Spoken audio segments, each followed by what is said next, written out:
3, 2, 1. Game over.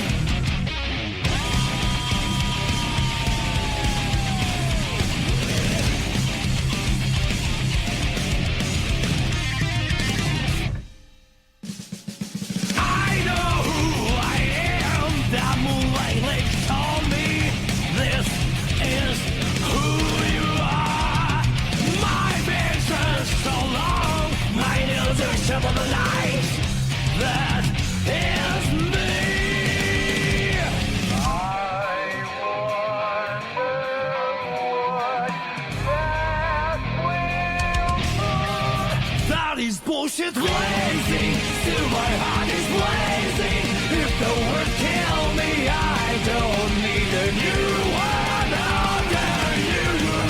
Soon you will know. We already know the smell of the game.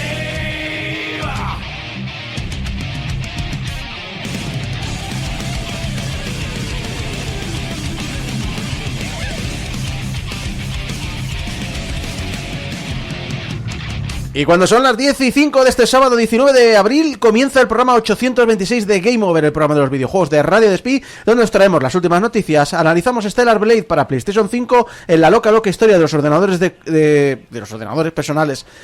Hablamos de Commodore, que sigue pegándole fuego a todo, en una sección donde vamos a repasar algunos de sus errores, y terminaremos con De Pixel a Pixel, hablando con Daniel Muriel, doctor en sociología y autor, y lo hacemos acompañados con el equipo aquí presente.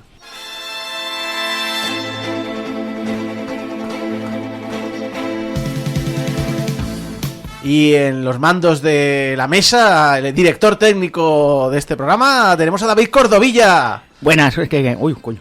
Buenas. Lo de director es porque solo hay uno. O sea, yo me dirijo a mí mismo. No, hombre, en audiovisual el realizador es el director técnico. Hoy realizador suena más a eso, a de peluquería y cosas así, tío. ¿De peluquería? Sí, el realizador, no sé qué. ¿Estilista? No, pues es que ¿cómo ha ido? Esta Semana Santa, que estamos en Semana Santa. Que los trabajadores nos olvidamos que existe, o sea, los trabajadores que no somos padres nos olvidamos que existe eso. Sí, no nos hemos tragado ni la palma, ni el domingo de Rambos, ni cosas así raras. Y lo siento mucho, pero ya he probado carne ya, o sea que lo siento, ya voy derecho al infierno. También tenemos con nosotros a Julio Carmona. Muy buenas, me están diciendo que parezco Rajoy por el plasma. Si nos veis el directo de YouTube en youtube.com/portalgameover, sí, podéis ver que hemos tenido algún problema técnico y entonces tenemos que enfocar una webcam a la videoconferencia, que es muy gracioso porque tiene como un micro al lado y parece que habla a un micro. Sí, está ahí hablando. Y me ha puesto el micro, estoy ahí a tope, en plan, hola, buenas. Y dices tú lo de la carne, que yo me fui ayer a lo del Champions Burger y me zampé mi buena hamburguesa. Joder, encima en el Champion, tú tienes ya el billete de ida y vuelta de 10 viajes al infierno. O sea, que tranquilo. Y yo sé lo que es la Semana Santa porque mi suegra lo tiene puesto en la tele y no es broma. Y no es católica, pero le gustan las procesiones porque le gusta ver las distintas esculturas y tal. Sí, yo sé que en Andalucía es mucho, a nivel cultural es muy fuerte. La parte en la que vives tú no sé si es tan fuerte. Sí, hay bastante. Yo descubrí hace poco que de hecho la procesión de Alicante, que pasa por la zona de la Diputación, pesa 3 toneladas, es la más pesada de toda España. Y la llevaban, lo vi porque lo vi en la tele y me dijo, es la más pesada, y llevaban mujeres y todo. Y dije, hostia, mira. Joder. Cosas que no tengo ni idea, pero la verdad física. Es que yo tampoco soy muy... Es física, lo divides por el número de personas que cargan el peso y es lo que soporta cada uno. No, claro, pero que, coño, pero es que tú lo ves y era un bicharraco de grande, ¿sabes? Con esculturas pesadísimas. Y servido de ustedes Isaac Viana, que bueno, que... Ahí está. Que sí. Bueno, a ver, hablando de lo de la comer carne, ayer me pedí un pita, o sea que entiendo que tampoco... Pita del... Y al mediodía comí una cosa que había hecho esta semana, que era pollo con melocotón en almíbar. ¡Oh, qué bueno, tío! Oh, qué bueno, eso tiene que estar bueno. Y, pero no, para mí el pecado que ha pasado es que después de muchos años, pero muchos años que lo había resistido, sí, hasta el punto que han cambiado mecánicas que me están sorprendiendo. He vuelto a Minecraft. Dios mío. ¡Ole! Ya lo ha hecho por la película, No, claro, no. para hacerse lo interesante, por si le preguntan algo a sus No tiene compañeros. sentido. No he visto nada de la peli, no sé nada de la peli. Solo he visto el tráiler. Solo sé que sale Jack Black otra Sí, vez. sí. Sé que salen algunos youtubers que ¿Ah, sí? han hecho carrera Aquí en haciendo Minecraft, Minecraft. bueno, jugando a Minecraft. He visto por ahí un par de capturas de dos de ellos, Mambo Jambo, y hay una chica que ahora no recuerdo cómo se llama. Luego también sale uno que se ve que falleció y todo el rollo, que su avatar era un cerdo con una corona de rey o algo así. Ah, me suena. Hace unos años falleció también un jugador de Minecraft muy querido por la comunidad. Yo ves, en esos casos en cine, que mira que soy reacio a que salgan youtubers, famosetes de medio pelo y cosas así las películas, Ujú. yo creo que Minecraft sí que le doy el punto a favor de que salga gente porque es lo que ha hecho también grande al juego mundialmente. Sí. O sea, no entiendes el juego de Minecraft si no son con los streamers que ha dado vidilla. Hay una. O sea, yo llevo como una década defendiendo que Minecraft es uno de los juegos más importantes, top 5 de esta industria en los 50 años que tenemos. Y uno de los múltiples pilares por los que considero que Minecraft es tan relevante es porque realmente, aparte de Call of Duty, fue uno de los que creó una carrera de creadores en internet que no existía antes. Sí. Y además potenció mucho la parte de la narrativa jugable. Es decir, la historia del juego es tu partida. Sí. Y tu partida no es igual a la de nadie en el mundo. Julio.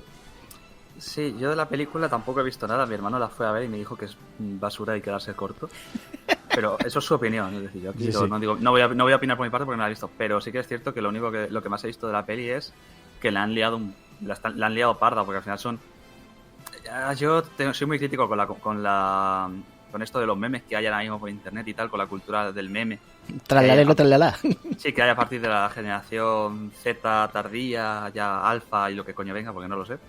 Pues, El brain rot. sí, el brain rot. Yo no puedo con el brain rot. No puedo con el brain rot. No Tío, puedo eres con más el- joven que nosotros y parece que seas el más viejo.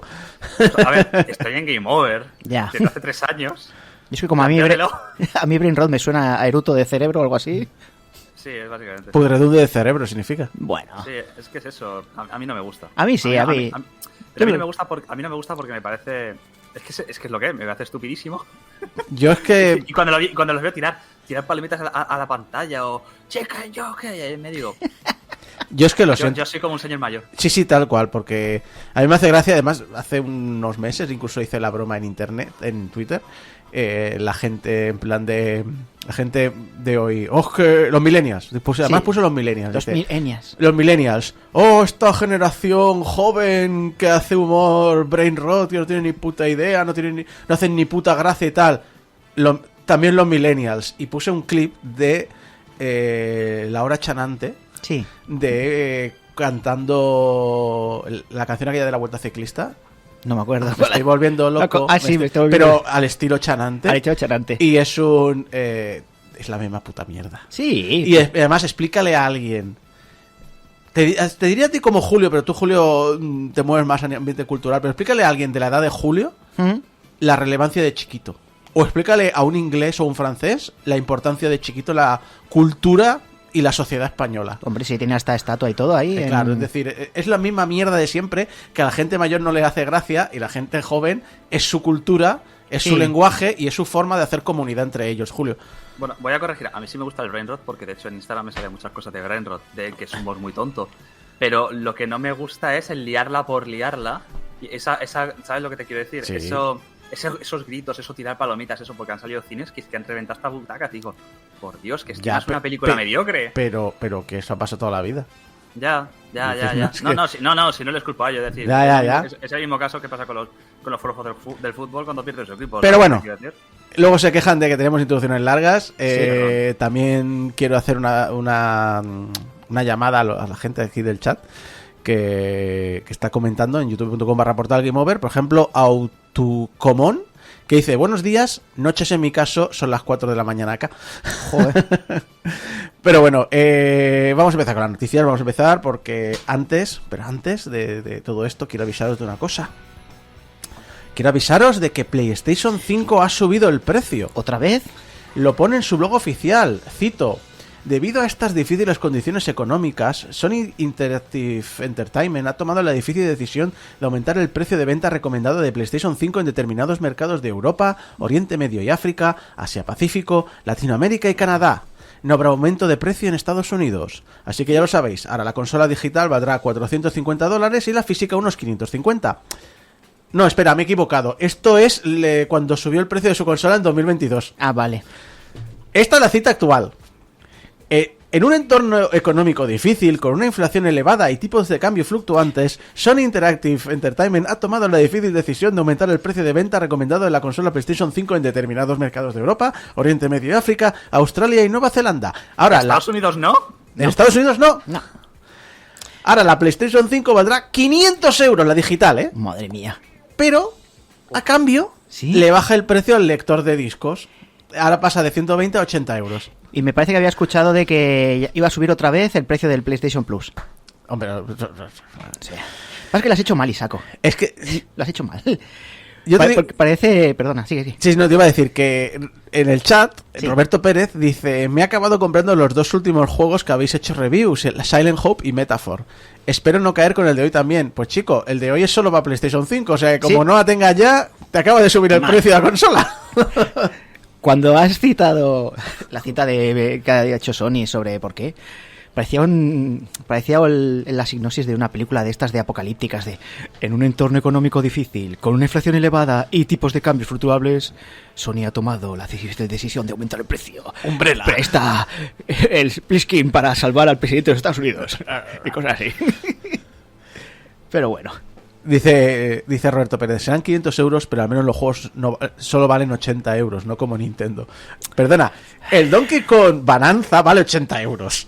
No, Es el de Mario ahora. Kart el que vale 90. Sí. No, les han bajado el precio oficial. Sí, ya han bajado todos ya. Y en Amazon ya lo tienes a 69. No, pero a mí no me van los precios de tiendas externas. No, el precio no, oficial no. de Nintendo Les- no ha les bajado, han- ¿eh? Sí, les han bajado el precio en todas las tiendas. No, las tiendas las tiendas lo habrán bajado porque Nintendo se recortará el margen para que las tiendas lo bajen, pero Nintendo te lo va a vender a ese precio. Ah, bueno, pues... Ah, claro, la tienda oficial de Nintendo. Claro, Vale, es que a mí puede ser, puede ser. he visto muchas defensas decir que no vale 90, vale 75. Digo, chato, si valiera 60, que lo que tendría que ver en esa tienda te valdría 50. No 75. Sí, estoy de acuerdo. O sea, los precios se tienen que ver siempre de salida y oficiales. Oficiales. Es la única comparativa que tenemos. Bueno, la cosa que sabemos de que los... Porque, ojo, Sí. porque que la tienda a la que tú vayas a comprar decida ganar menos para competir contra Nintendo Sí. es miseria para la tienda. Hmm. Y ojo, que estoy hablando de defender a gigantes que no se merecen la pena que les defiendan como Amazon. Ya no me acuerdo qué ibas a decir. No, perdona, que me ha pillado a media rajada. No pasa nada. Continúa. Pero sí, no, que he visto mucha gente defendiéndolo y digo, a ver, chato, es que Oscar me lo puedo comprar por 75 pavos. Pues imagínate cuánto te costaría si el juego estuviera a precio real. La verdad es que sí. Pero lo que sabemos es que los juegos de Nintendo no bajarán nunca. De Ya, precio. O sea que totalmente. No es pasa decir, nada. el Mario Kart, 80 euros en formato digital y lo vais a tener 80 euros en formato digital toda la vida. Toda tu vida. Hay Y que hay, seguir con- y hay que hay que sumarle seguir. y hay que sumarle el pase de temporada / DLC que le quieran meter de aquí a un tiempo. Bueno, bien. Julio. Hay que pensar que en realidad lo que tendríamos que hacer es, en vez de invertir en Bitcoin, invertir en juegos físicos de Nintendo. Nunca bajarán el precio y con los años se revalorizarán. Sí, tal cual. Pero bueno, el otro día compartí en Twitter un vídeo, lo puse en el tweet, era un poco, el título del vídeo me pareció un poco, no clickbait, pero un poco exagerado, pero la conclusión final es una que más o menos ya he defendido aquí en Game Over. Y es, obviamente, esto abre las puertas a que Rockstar, que tenía las dudas, venda su GTA 100, 120 pavos, lo que quiera, y no va a afectarle las ventas. El asunto es que el resto de compañías van a ir a la zaga. Y el resto de las compañías no tienen en su catálogo ni un Mario Kart ni un GTA 6. Y cuando las compañías se creen el centro del universo y hacen estos movimientos... Y no te voy a decir que algunos no funcionen, porque algunos van a funcionar, pero inevitablemente la mayoría de ellos vayan a fallar. quien la paga son sus trabajadores. Bueno, Es decir, vamos a ver cómo muchos juegos van a ser rentables porque se está vendiendo a un precio superior sí. y van a decir que como no han alcanzado las ventas previstas, que iban a ser las mismas que antes, pero con un 20, 30 o 50% superior de precio, y el público les va a dar la espalda, ¿quién lo va a pagar? Como siempre, los trabajadores. Bueno, mejor que bajen los precios porque así Julio puede ahorrar y comprarse una silla que no chirríe. Sí, no, la pobrecita parece la espalda de una vieja. Joder, macho. Yo lo que digo es que nadie ha hecho tanto por el mercado del PC como Nintendo. Sí. Y la coña es que Nintendo es la única que puede decir, es que mis juegos no los puedo jugar en ninguna otra parte. Sí, eso sí. Porque alguien me puede decir, Sony tiene exclusivos, es cierto, pero no te ofrecen nada que no tengas en otros títulos. Sí. Lo que te ofrece Nintendo no te lo vas a encontrar en ninguna otra plataforma. Nintendo No. ahora mismo es la verdadera exclusiva en experiencias propias. Y es, o pasas por la caja o te quedas Sin nada. Julio. Y a mí me jode, porque sabéis que yo soy el defensor más acérrimo de la Switch, Sí. porque me gusta mucho su catálogo, tengo un fondo de catálogo muy grande y me gusta jugar en la cama, para que no vamos a engañar, o en el baño, Sí, sí. A todos nos gusta jugar en la cama. a todos. Pero a mí con la Switch 2 me dejó ilusionado, porque cuando vi la consola, vi los juegos tal, pero hostia, cuando me vi el precio dije... Hasta a mí, yo seguramente me compré la consola de salida porque es como para mí como Steam, es decir, yo tengo más de 400 juegos en la Switch 1. Yo lo que no entiendo Es es una barbaridad. Lo que no entiendo es por qué no tienes ya la Steam Deck. Y de hecho creo que debería ser la inversión de este año, la Steam Deck. Sinceramente es que me gustan mucho los juegos de Nintendo y me gustan mucho, como me gustan mucho los RPGs y me gustan mucho los juegos de Nintendo, termino cayendo ahí. Pues porque están las dos volvemos- cosas al inicio. Volvemos al mercado cautivo de Nintendo. Ahora mismo parece que no, pero Nintendo tiene lo que en economía se llama el MOAT más grande de una empresa de videojuegos. Mientras que Microsoft ha hecho un soft convertirse en third party, y Sony lo hace de manera mucho más tímida, pero lo está haciendo también. Nintendo puede permitirse por ahora, ya veremos, que las cosas cambian. Y hablando de Nintendo, por su parte ya se puede reservar a Nintendo Switch 2, pero no porque se canceló la reserva en Estados Unidos y Canadá por culpa de los aranceles de Trump, pero como ha pausado los aranceles, ahora ha vuelto a abrir las reservas y dice que van a seguir valiendo $450, pero solo la consola, porque los accesorios y otros productos de Nintendo han subido el precio. Es decir, creo que una pareja de Joy-Con serán 100 pavos. Sí. Y no me acuerdo, y no sé si el mando Pro 120 Hostia. más impuestos, Más impuestos. que en Estados Unidos todos los precios son sin impuestos. Y una cosa que parece que será esto es que al parecer no es solo Nintendo que lo está haciendo, muchas más compañías como Apple lo que están haciendo es importar todo el material que están fabricando en Vietnam. Y venga. Están llenando almacenes con millones de máquinas, iPhones, Switch 2, etcétera, etcétera, los almacenes del país antes de que lleguen los aranceles de Trump de nuevo, y entonces tener ahí como mínimo un fondo de almacén, que es algo que llevamos 50 años todas las empresas evitando que se hagan para poder tener algo antes de que un día se levante Trump con el pie torcido y vuelva a reaplicar la política arancelaria. Pero la coña es, estamos hablando ¿Qué? de Estados Unidos y todo el mundo sabe hablar de los Estados Unidos, pero informándome sobre esta noticia he aprendido una cosa que no sabía. ¿Qué no sabías? La distribuidora de Nintendo para los países nórdicos, la distribución, corre a cargo de una empresa llamada Bergsala AB, Ah, que tiene estos derechos de distribución exclusiva desde los años 80. vale. Y esta empresa es muy criticada porque no le dice a las tiendas cuánto de cobrar, pero ellos obviamente cobran un dinero para vendérselo a las tiendas, que los usuarios, los jugadores de los países nórdicos lo llaman el impuesto Bergsala. Esta empresa, lo dicho, es muy criticada porque los precios de las máquinas de Nintendo están muy por encima del resto del mercado europeo. Al parecer en Finlandia, Noruega, Dinamarca y Suecia, la cosa se dispara a 100 euros o más por encima del precio de Nintendo. Madre mía. Para el resto de Europa. Hasta el punto que ¿Os acordáis cuando la gente decía en su día, a un británico le sale más barato pillarse un vuelo barato en Ryanair, bajar a España, comprar un cartón de tabaco y volver a su país, que comprárselo en su país? Sí. Pues lo mismo.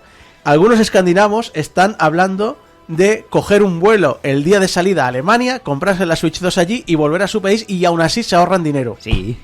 Eso es como decía el vídeo ese, el chico ese, de que para operarse el pie, que le sale más barato coger un vuelo, venir a España, aprender español, Sacar su trabajo. sacar su trabajo y luego y operarse y luego volver.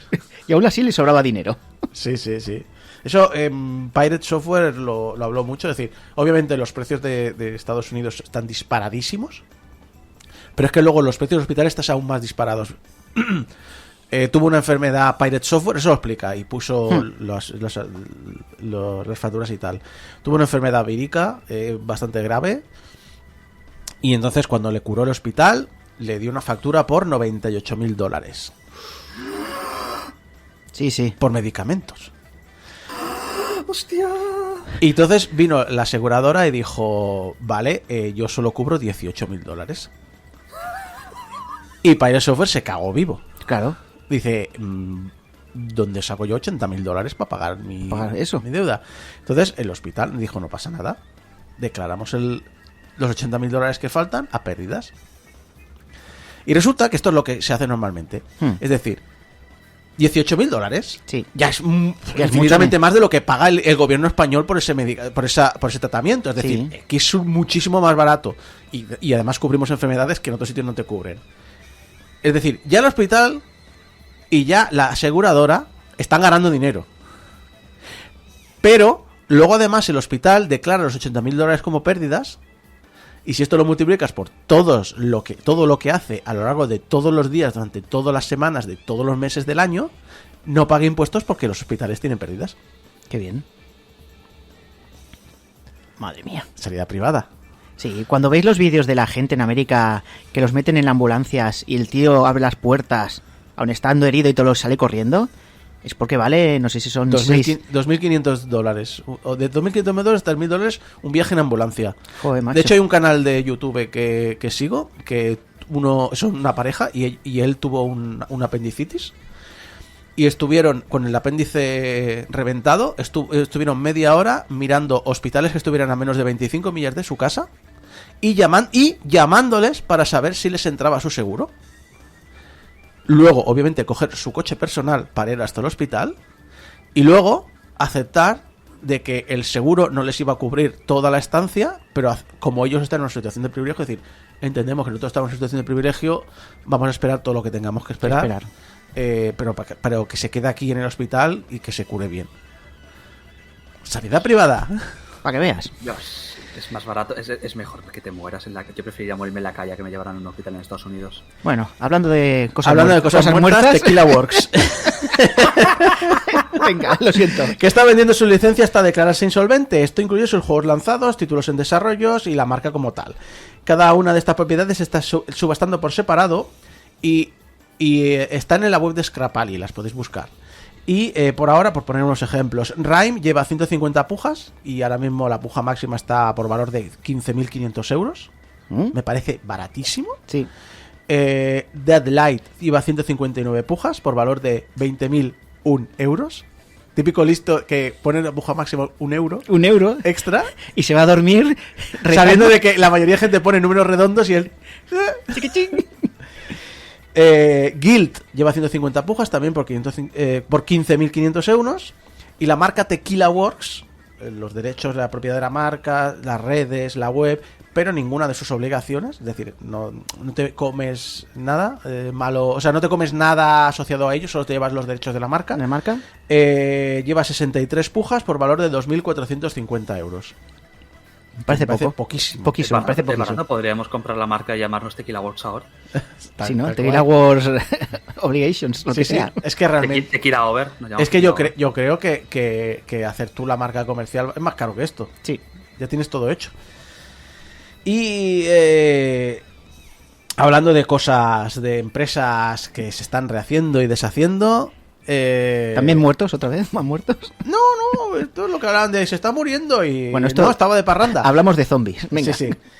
Tras muchos rumores sobre si Ubisoft buscaba vender su negocio o hacer algo con Tencent, ya sabemos cuál es el resultado, y es algo que a mí personalmente me suena a inversión chunga de CEOs. A ver, explica.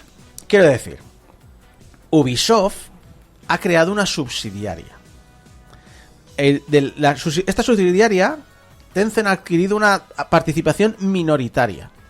¿Cuán minoritaria? No lo dicen, solo dicen que es minoritaria. Qué bien. Valorada en 1.160 millones de euros. Peccata minuta. Peccata minuta. Esta subsidiaria ha recibido una licencia, abro comillas, mundial, exclusiva, irrevocable y perpetua World Premiere. de las licencias Assassin's Creed, Far Cry y Rainbow Six. O sea, todo lo que le da pasta. Sí, todo lo que le da pasta. Esta subsidiaria usará los equipos de todo el mundo que ya participan en dichas licencias, pero estará centrada en Francia y controlada al completo por Ubisoft. No tan bien. al completo, o sea, será mayoritariamente.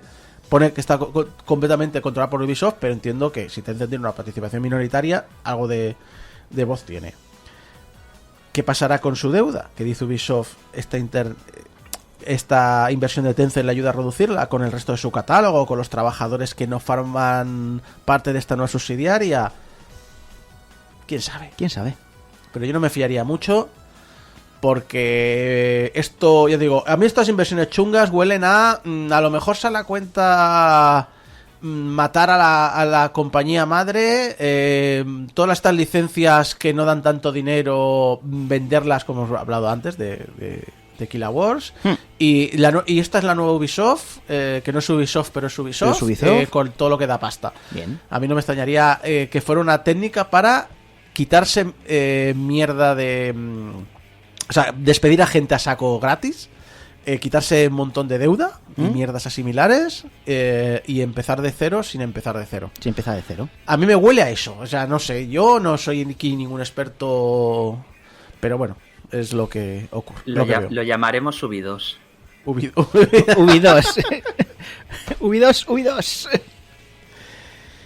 Pero bueno, al menos sí que sabemos un lugar donde las cosas están más controladas, y es que el sindicato de trabajadores de Zenimax ha decidido por votación masiva, más del 94% de los votos, ir a la huelga contra Microsoft si ésta rompe las negociaciones que llevan ya 2 años.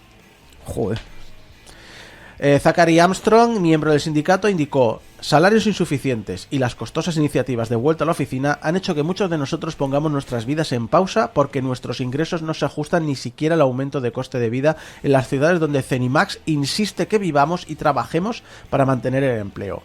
Ninguno de nosotros desea haber llegado a esto, pero Microsoft y Zenimax siguen demostrando en la mesa de negociación que no están dispuestos a pagarnos salarios justos por el valor de que nuestro trabajo aporta a nuestros juegos.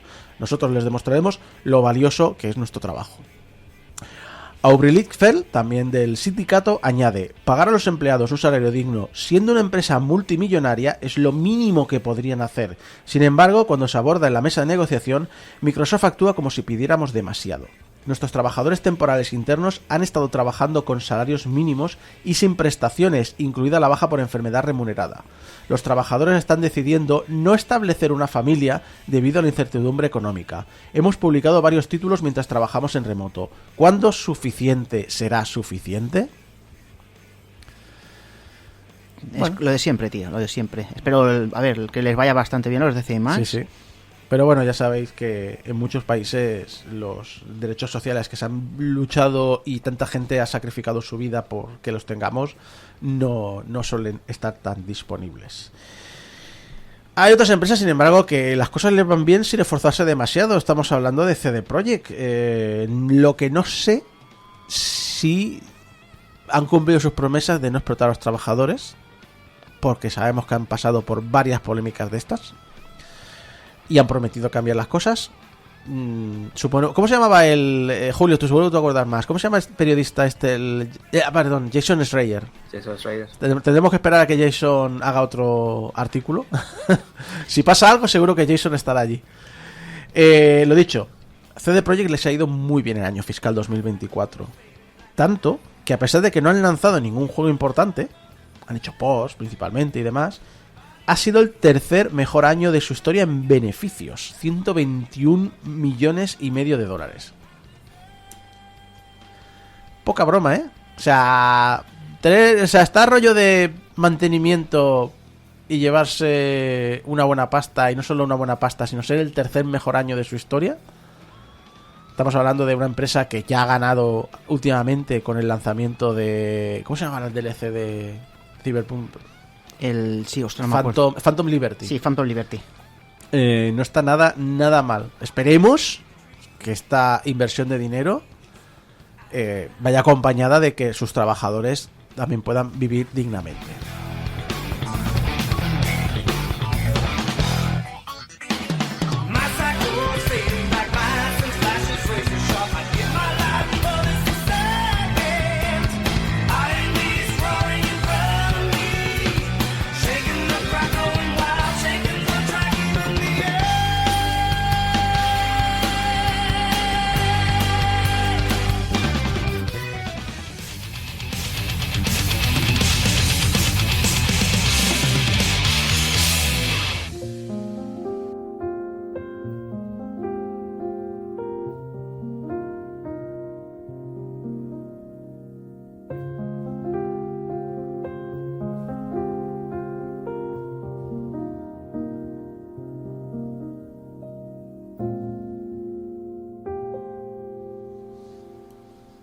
Desde el inicio de los videojuegos han ido sumándose poco a poco obras de varias nacionalidades.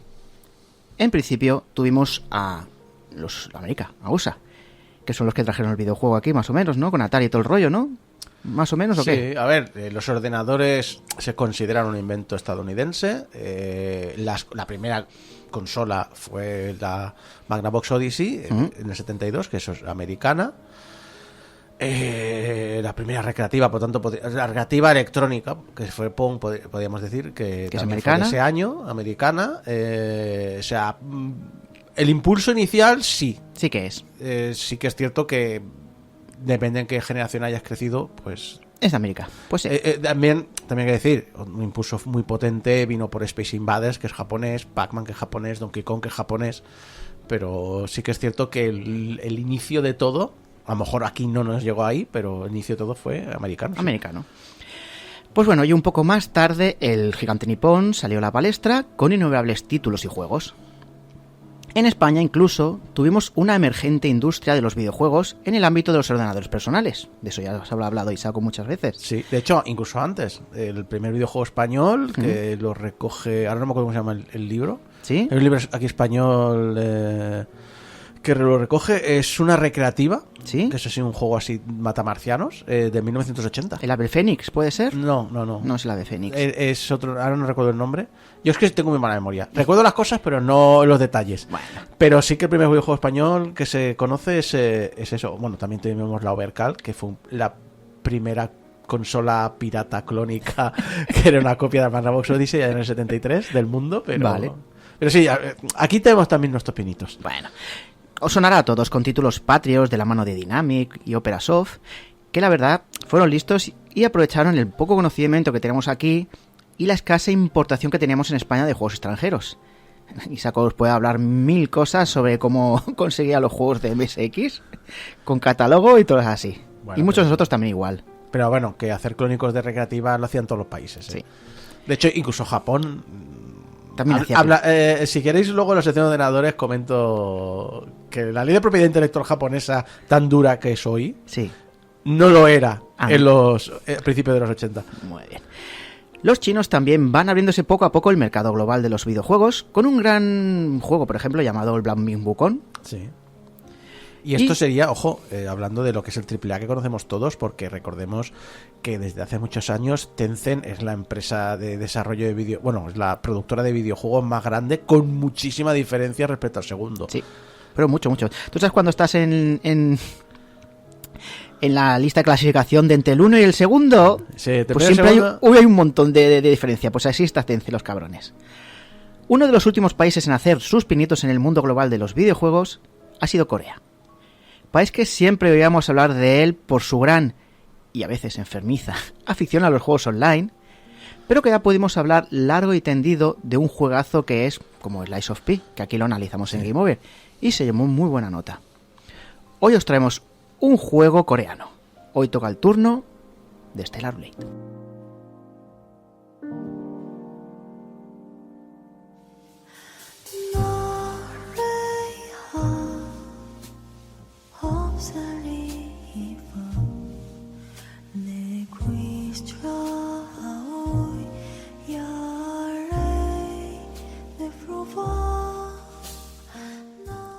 Stellar Blade es un título creado por SIPAP, que es una desarrolladora creada por, perdonad por mi de esto, Kim Jung Tae, que alguno me dirá que así no se pronuncia, pero bueno, que no lo sabía, y es un conocido ilustrador del Blades and Souls, que es un juego, y que nosotros nos puede sonar más por las ilustraciones de la saga de juegos de JRPG llamadas Magna Carta, en especial el Magna Carta 2 de Play 2, que ese sí que nos llegó aquí en España. Recuerdo que por esa época de Play 2, que estaba Ragnarok Online y otros MMOs coreanos, que empezamos a descubrir el diseño, el estilo de dibujo coreano que nos flipaba en aquel momento, porque era un poquito diferente al japonés, y de repente empezamos a ver a unos juegos japoneses con diseñadores coreanos.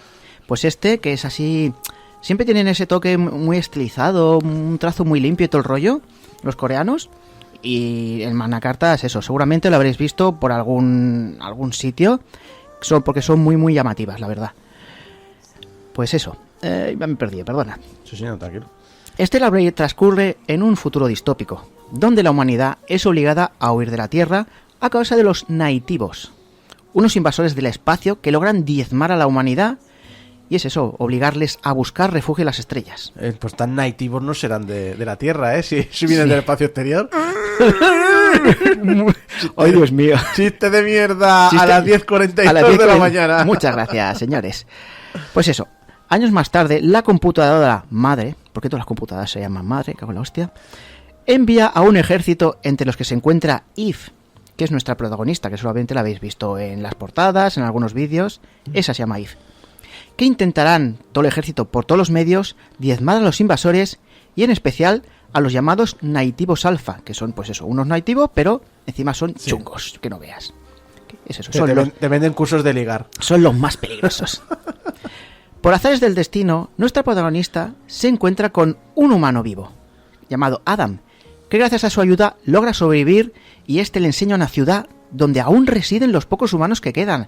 Porque ellos cuando van el ejército a la Tierra, van a intentar diezmar todo lo que puedan de los invasores porque no hay nadie de la humanidad. Han muerto todos los que no han podido escapar. Pero no, Adam la recoge y le enseña una ciudad donde aún están todos los humanos, llamada Zion. Aunque aquí en el juego lo llaman Zion. A mí me está empezando a preocupar un poquito el Adam, Eva... Y Sion, que suena algo como rollos sionistas. Bueno, ¿no era también la ciudad de Matrix? No ¿Sí, era no? Sion. No. Cuando estaban en la ciudad esa, que aún estaban en la Tierra. No me acuerdo cómo se llama. Me parece que era Sion. Bueno, Hostia, ya nos lo dirán algunos. Seguro en el chat alguien la recuerda. Oyentes. Más que nosotros. A primera vista, Stellar Blade me engañó un poco, la verdad. No os voy a decir. Creía que me encontraba con un Soulboard con un Soulboard de estos típicos. Dice, mira, pues era lo típico en las luchas y todo. Yo digo, hostia, otro Soulboard. Bueno, a mí me parecía más un hack and slash. Pues no sé por qué a mí me... Yo también pensaba que era más eso. Me pensaba un Bayonetta, de hecho. Pues no es un Bayonetta. Si he de decir un juego el cual se parece mucho a este título, es sin duda a los Nier. Es un juego en tercera persona, con exploración y combates frenéticos. Y es que uno de los puntos fuertes del juego es la versatilidad de los combates. Atacaremos con 2 botones, aquí no se atacará con los gatillos, se atacará los botones, uno fuerte y uno flojo. Irás alternando los combos que iremos aprendiendo poco a poco según vayamos subiendo el personaje de nivel gracias a un árbol de habilidades. Aquí he de decir que es típico que puedes hacer cosas ahí paranoias como el Devil May Cry de hacer combos, subirlo para arriba, luego saltar, pegarle. Pero no tienes que aprenderte un montón de combos como en este tipo de juegos, que es una cosa que a mí me chocaba. Con que ya vayas a aprender los combos que son más potentes, puedes ir todo el rato haciendo esos y no te cuenta el número de combos que hayas hecho para hacerle más daño. Sí, eso me va muy bien a mí porque yo soy malísimo en lo que es el hack and slash. Y siempre acabo haciendo el mismo combo para avanzar, pim, pim, pim, pim, pim y fuera. Y ya está. Tendremos, como no, las esquivas perfectas y los parries que... Esto va por ti, Saco. Aunque no seas muy habilidoso con estas mecánicas, hay un árbol de habilidades que te lo harece un poco más fácil. O sea, te da un poquito más tiempo, da que hagas el parry. Y al final, quieras que no, que yo tampoco soy muy bueno haciendo los parries, lo llegas a hacer. Para más facilidad, que esto es una cosa que he visto en otro juego, pero ahora ya no me acuerdo. Los enemigos lanzan cuando van a hacer ataques chungos o raros, lanzan, por ejemplo, un destello rojo. Que quiere decir que van a hacer un ataque que no puedes parar. Tienes que esquivarlo. Si hacen un destello azul antes de hacer un ataque, lo que podemos hacer, haremos una maniobra y lo que haremos es colocarnos detrás suyo. Un Goku, hacer Sí, el Goku. Sí, hace como no un cambio de instantánea de la chungo, pero hace una finta, se coloca por detrás y entonces le puedes ahí machacar que no veas. Y por último, tienes el violeta, que significa que debemos realizar un contraataque rápido, que me parece que es un salto y le pegas una patada en la boca y tiras para atrás y ya no te golpea. Zion se convertirá en una especie de base donde volver cada vez que acabemos una misión, ya que una de las misiones principales será buscar unos generadores para volver a dar luz y vida a la ciudad. Que por ejemplo aquí tenéis la música de Zion, me parece que es. También iremos conociendo poco a poco los habitantes de Zion, que nos proporcionarán consejos y misiones secundarias con las cuales podremos ahondar más en las historias de cada uno. El juego también aparte tiene un montón de coleccionables. Músicas, tiene que coleccionar latas de refrescos, porque no sé por qué, pero la protagonista se emperra ya, porque viene de fuera y no conoce nada a cosas que son típicas de ahí de la tierra, no las conoce, y las latas, pues como hay unos diseños muy chulos, le parecen muy bonitas. ¿Has averiguado si son No, reales? me parece que no son reales, se las han inventado todas, creo. Vale, sí, digo, es que es una oportunidad perfecta para hacer product placement. Pues no, me parece que no son, se las han inventado todas. Este juego no lo ha hecho Hideo Kojima. No lo ha hecho Hideo Kojima.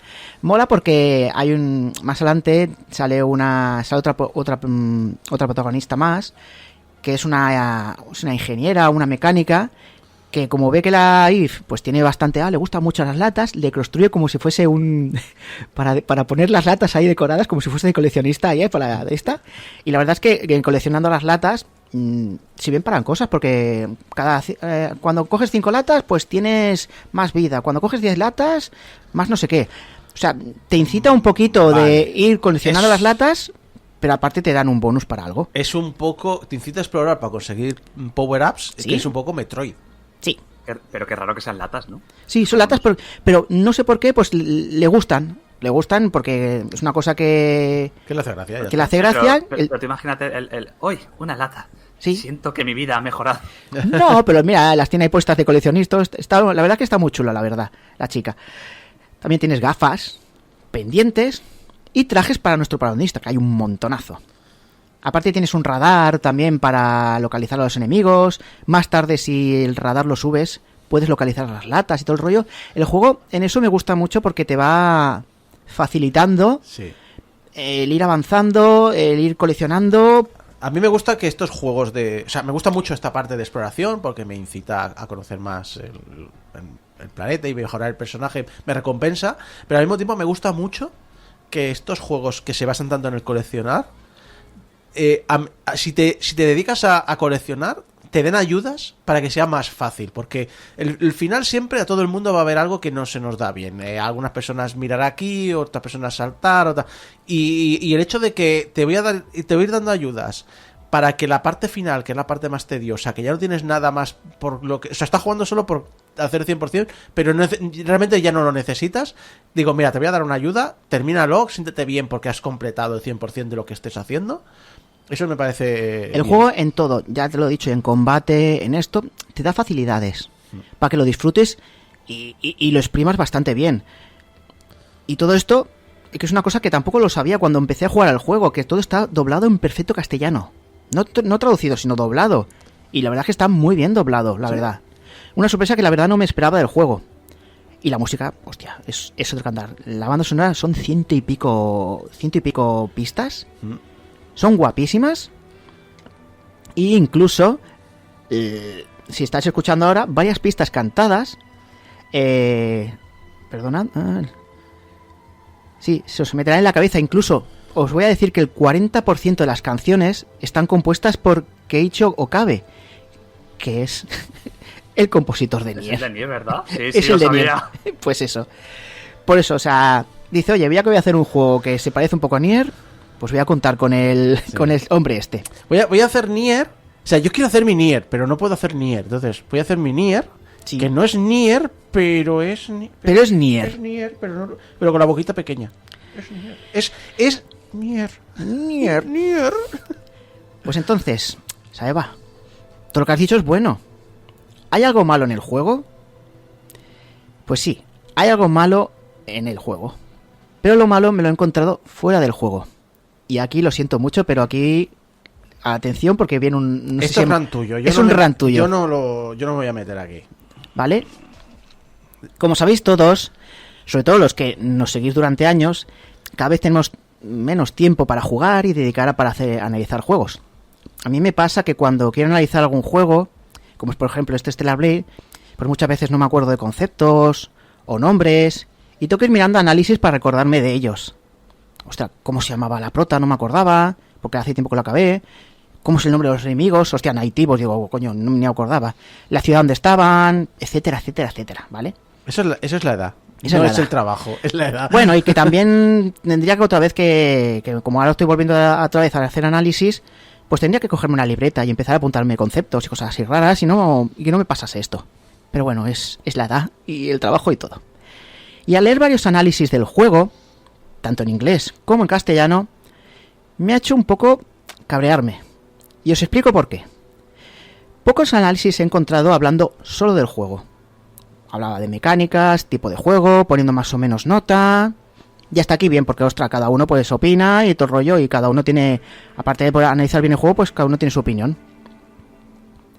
Luego ya me he encontrado con gente hablando solo del juego, pero no el juego en sí, que si es sexista, que si solo el juego tiene de waifus, que es un juego para otakus, no sé qué, sin explicarte nada del juego en sí. Y encima, ostras, con mentiras, que una persona que haya jugado al juego como yo sabe que no son ciertas. Digo, ¿pero qué estás diciendo, tío? Y por último he encontrado con los peores, tío. Gente que se notaba que el juego le estaba gustando. Oh, el juego está guapo, no sé cuánto. Pero cada 2 párrafos estaba como disculpándose, dando explicaciones para que no pensaran los lectores que era un otaku baboso. Del rollo... hostia, el juego está muy guapo y me divirtió mucho. No, pero la protagonista no me gusta, es demasiado sexista y todo el rollo. Y así todo el rato, digo, hostia, tío. Y me sacaba de verdad en análisis. No voy a decir ni medios ni redactores. Mira, tenéis el análisis en la red. Suelo decir, la verdad, que se me han caído un par de mitos y redactores que tenía como profesionales. Y digo, tío, ¿cómo me haces esto? Que ya sé que a meter estas cosas pues da visitas y todo el rollo y la cosa está muy mal. Pero, ostras. Bueno, pero me también hay pareció- gente que tiene su opinión, ¿eh? Sí, No pero... te voy a decir la gente que Sí, mienta. sí, sí, Ahí sí. no cuando Sí. de reducir, o sea, basar a la mentira, no, eso no lo voy a defender. No. Ahora, hay mucha gente que tiene una opinión al respecto y es respetable. Sí, respetable. Yo puedo entender, pero esto me entristece, que una persona vea el juego y diga, me echa para atrás la estética porque la chica es...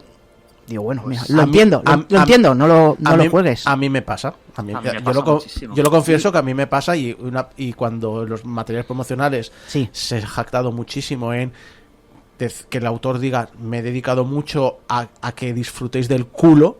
Bueno, también lo es decían, un- también lo decían en el Nier. He intentado hacer el culo mejor de esto. También, Ya, que pues, también a mí me echa para atrás. a mí son Igual cosas que me echan para atrás. Igual que me pasa con Bayonetta. Sí. Ojo, ya, pero Bayonetta te define otro tipo de sexualidad, ¿eh? Pero Sí. aquí también tú y yo hemos tenido discusiones que nunca me acuerdo, porque le llamo Dragon's Dogma, pero nunca sé, creo que no es Dragon's Dogma, es Dragon's Crown. El Dragon's Crown. El Dragon's Sí, el Crown. Dragon's Crown del... la sí, sí. sexualización de la hechicera De me la pareció hechicera. estúpida Bueno, y me porque- sacaba del juego. Porque dibujaba así el hombre. O sea, si ves todos los Sí, dibujos, muchos hay algunos que... No, pero yo no digo, no, yo no me refiero ya a los diseños, que también, que eso ya me pasaba en Ragnarok Online. Ridículo. Perdona, Julio, no te dejo a ti. Ya me pasa en Ragnarok Online. El hecho de que voy con el caballero armado y demás, y cómo me defiendo con el escudo y demás, o escudo, no me acuerdo exactamente Sí. qué, o la espada, algo hacía de defensa. Pero cuando te defendías con la chica hacia atrás, lo que hacía era poner el culo en pompa hacia atrás y el pecho para adelante, y decías, eso no es... Era muy de esto. Era estúpido. ¿Ves? Pero a mí que gente, pues como vosotros diga, me echa para atrás eso, a ver, no me cabrea, me entristece y digo, hostia, que es un juego muy bueno. Es un juego muy bueno. Aquí te digo que mi postura, Sí. que he llegado con el tiempo, y me pasa con Wukong, y me pasa con Escape from Tarkov y demás, que es un... He aceptado que por mi edad, por mi tiempo, por mi trabajo, por mi círculo, hay cientos de juegos, cientos, si no miles, que quiero jugar y que jamás haré porque no tengo tiempo. Si tengo que ir cribando juegos, Sí. aquellos que tengan este tipo de cosas en sus creadores que no quiero apoyar, o como el de Kingdom Come Deliverance y demás, pues digo, hostia, me jode perderme esta experiencia, pero es que tampoco tengo tiempo para jugarla. Entonces, si tengo que cribar entre un juego que me va a gustar igual y otro que me va a gustar igual, pero no me gusta su creador, pues apoyo al primero. Eso es una postura personal mía. Sí, pero ¿qué es eso? Lo que he dicho, no me cabrea eso. Mientras no se mienta.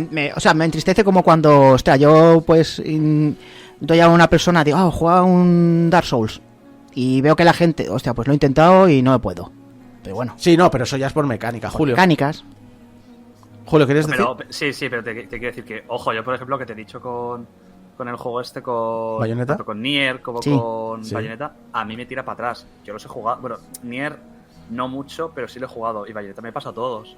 Pero me sigue tirando muy para atrás. A mí, por ejemplo, el diseño de Junior Bayonetta no me gusta. Junior en el chat ha dicho, también hay que decir que el estudio puso más énfasis en vender el juego por el físico de la prota que por el juego en sí. Y eso Lo cual también- creo que a veces es un... Yo, personalmente, si tú tienes un buen juego, me parece un problema. Eso es opinión personal mía, que no. O sea, no es necesario. Es decir, si tienes una buena mecánica, y que Sí. recuerdo que al principio mucha gente se quejó de que habían problemas de defensa y el autor lo defendía porque era más bonito.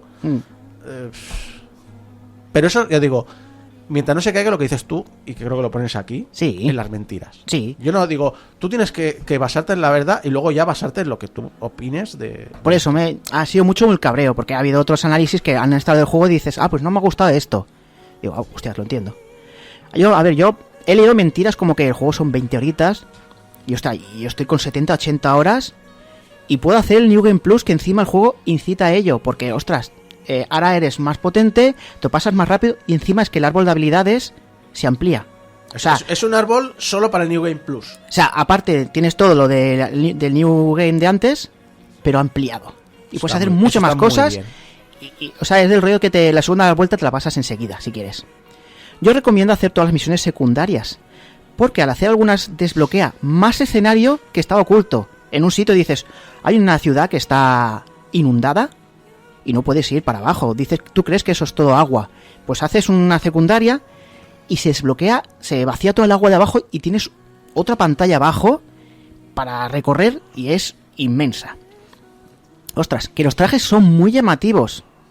A ver, los trajes son coleccionables y si alguno son casi lencería, que es uno, como pasaba en el Project Zero, que encima no lo he podido conseguir porque es el último. Tienes que tener todas las latas, tienes que tener todo, y digo, mira, dejémoslo.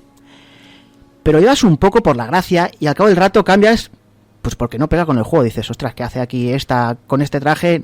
No pinta. Ostras, y si hay alguien que quiere pasarse el juego con ese traje, pues vale, ¿qué problema hay? Y la protagonista tiene un cuerpo, digamos, llamativo. Pero es que tiene su porqué en el juego. Tiene su porqué y todo el juego, de verdad, os digo, no hay ni un comentario de tono subido de su cuerpo. No es la típica escena de cinemática ralentizada para que sea más explícito ahí, que ves ahí ralentizado y se ve el culo. No hay nada de eso en el juego. Del prota, de uno de los protas, no hace ningún chascarrillo ni nada sobre el cuerpo de ella, ni no sé qué, ni se queda mirando. Lo típico que sale en algunos juegos así japos, no hay nada de eso. Antes de que llegues a Sí. la conclusión, Julio quiere comentar algo. Sí. Sí, lo que iba a decir es, igual que ha dicho lo de, que igual que Saeva ha dicho eso de no, es que no le ponen el énfasis y tal, ya, pero vamos a ver, es decir, igual, los trajes precisamente del Project Zero son lo que son y que me justifique, que tenga un sentido en el juego, que tenga ese cuerpo, a mí me hace pensar que han hecho la justificación por algo, que no la han hecho, no han construido la historia y dicen, tiene que tener, no, es quiero darle este cuerpo, le voy a meter una justificación para que no me llevan palos. Los trajes... Eso me recuerda a Quiet y en Metal Gear. Pues claro, es lo mismo. Y el hecho de, no, es que los trajes son... Si alguien quiere jugar con ellos, pues que juegue con ellos. No, efectivamente. Es decir, yo no voy a decir nada de eso. Si quieres jugar, lo ha puesto el desarrollador porque sabe lo que sabe que va a vender. Sabe que es algo que agrada a un cierto sector de jugador. Pero a mí no me gusta. Sí. Es que no me gusta.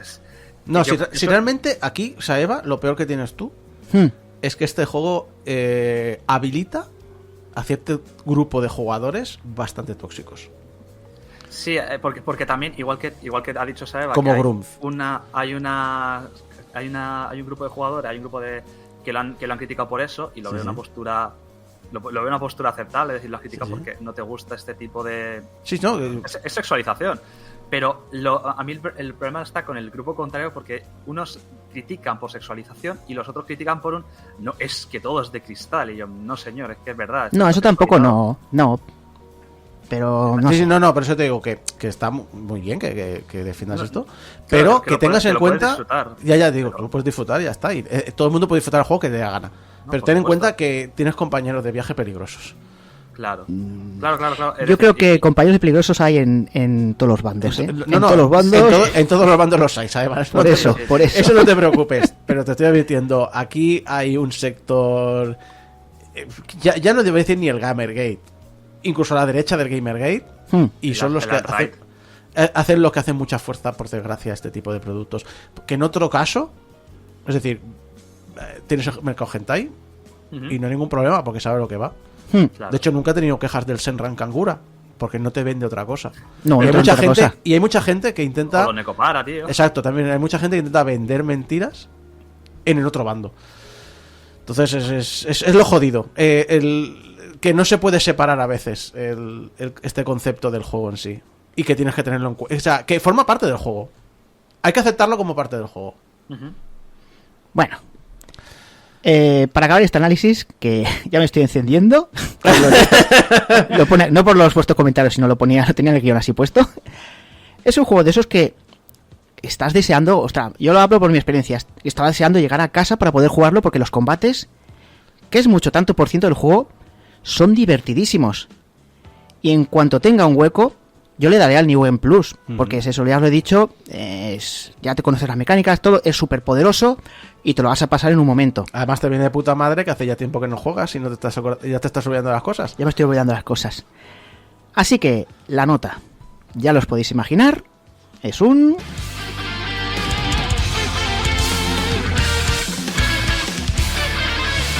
Imprescindible.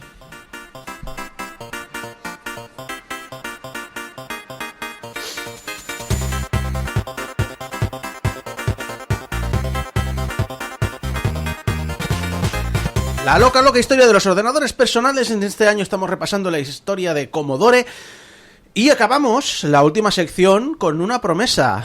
Una promesa de un Jack Tramiel despedido de su propia empresa, expulsado por culpa de Irving Gould, que es el que tiene el verdadero fuerza dentro del consejo, el que es el máximo accionista. Y la promesa de Jack Tramiel de volver a destruir a Commodore. Destruiremos, volveré. Volveré y os destruiré a todos. Destruiré el imperio que he creado con mis propias manos. Pero he querido parar aquí antes de continuar con la historia de Commodore, porque me gustaría repasar algunos de los errores que dejó detrás el legado, ¿no?, de Tramiel.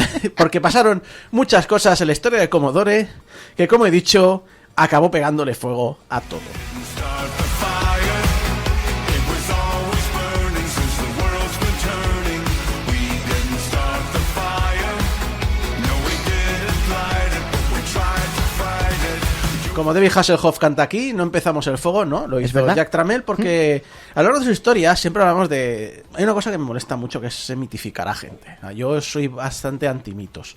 Y claro, Jack Tramiel no es infalible. No. Por ejemplo, ¿sabíais que Apple podría haber sido un producto de Commodore? Que Wozniak y Jobs podrían haber sido trabajadores ¿De Commodore? de Commodore. Básicamente porque, claro, Apple, Jobs y Wozniak hacen este primer Apple I, este ordenador hecho de madera, que la gente a veces, por ejemplo, me he comprado hace poco una Atari 2600, la de 6 interruptores, ¿Sí? y sabéis que tiene el frontal este de madera, la Sí. gente, jaja, le han puesto el toque de madera. Recuerdo una cosa, en los 60 y 70 muchísima electrónica llevaba madera. Los mini ordenadores, muchos estaban hechos en armarios de madera. Sí. Entonces, vale, tienen este y hacen un prototipo del Apple II. Este Apple II está formado en base a la CPU, el 6502, que es la CPU creada por Chuck Peddle, el empleado de MOS Technologies, empresa que fue comprada por Commodore. Y quiere que Apple les venda su empresa, que venda Apple a Commodore, para coger este Apple II y convertirlo en la base de lo que iba a ser el Commodore PET. Steve Jobs es quien negocia con Tramiel. Pero Tramiel quiere exprimir a Jobs, porque es Tramiel. Claro. Y reniega de su primera oferta de $100.000. quiero que penséis en Apple. Sí. Steve Jobs y Wozniak le estaban vendiendo Apple a Commodore por $100,000. O sea, para que veáis ahora. Wozniak, sin embargo, comenta que no fue tan fácil como que Jobs se enfadara porque le están tomando el pelo. Más bien es que Mike Markula, que es un hombre millonario retirado a los 33 años, que solo trabajaba los lunes como ¿cómo se dice? Esto que da consejos a empresas y demás, consultor. Gracias a las acciones que tuvo en Fairchild Semiconductors e Intel, quiere tener su propia empresa de ordenadores, le hace gracia tener su propio ordenador. Y fundó con Jobs y Wozniak la compañía Apple tal y como la conocemos ahora, y él como tercer socio. Y lo dicho es que Richard Stanford, que es exdirectivo de Commodore, piensa que fue lo mejor que no coincidieran, porque sinceramente las personalidades de Tramiel, Jobs y Wozniak irremediablemente hubiesen chocado. Sí. Era una lucha de egos constante. Y de olor, porque Jobs no se duchaba en aquella época. Bueno. Que recordemos que Jobs trabajaba el turno de Atari por el olor corporal. Sí, y encima... verdad. No además, me acuerdo. Que además lo hablamos, que a Jobs... cuando quiso ir a la India para hacer su retiro espiritual, sí. Atari le dijo, te pago el viaje hasta Alemania de ida. Y ya está. Ya está, y no vuelvas. Madre mía, tío. Pero, obviamente, volvemos a hablar de la primera sección de ordenadores que hicimos hace ya 5 años. Os hablamos de la Trinidad del 77 y cuáles fueron el Apple II, que como hemos visto tuvo la oportunidad Commodore de comprarlo, y TRS-80. TRS-80 es la empresa Tandy que pertenecía a Radio Shack, que Radio Shack era una cadena de electrónica muy importante en los 70 y 80 y creo que 90. Pues resulta que John Roach de Radio Shack estaba interesado en distribuir el Commodore PET. Vale. Y Tramell dijo, me parece muy bien, pero si lo haces, tienes que comprarnos un lote muy grande, enorme, de calculadoras para también distribuir en tus tiendas. Y entonces John Roach se le quedó mirando el Commodore PET y pensó, yo sé que no han tardado mucho en diseñar este producto, así que yo creo que si pongo un equipo a diseñar nuestro propio ordenador, lo haremos mejor todavía. Y entonces, en aquel momento, luego más tarde fue mejor para Commodore, pero en aquel momento Commodore se vio que acababa de crear a la competencia, que vendió muy bien, y perdió el acceso a la cadena de distribución de Radio Shack, que tenía miles de tiendas en todo el país. Madre. Porque Tramell les quería colar unas putas calculadoras de mierda. A ver, es cierto que en los 70 el equivalente hoy al smartphone era la calculadora. Todo el mundo pagaba un pastizal por tener una calculadora electrónica de bolsillo. Sí. Era la máquina que todo el mundo quería. Todo el mundo quería. Pero, vuelvo a decir, Tramell liándola. Liándola como siempre. Y claro, ¿cómo llegas al público? A través de las revistas, ¿no? Sí. En aquel momento. En aquella época era eso. Había un montón de revistas de ordenadores, incluso de cada uno de ellos. Y de electrónica, porque recordemos que la informática empieza como una cosa para los fans de la electrónica, que es, entre comillas, relativamente reciente para el gran público. Y claro, cuando era MOS Technology, cuando era la empresa de semiconductores, MOS había puesto mucha publicidad para la primera máquina que hicieron, el Kim One. Pero cuando MOS fue comprada por Commodore, la publicidad se detuvo. ¿Por qué?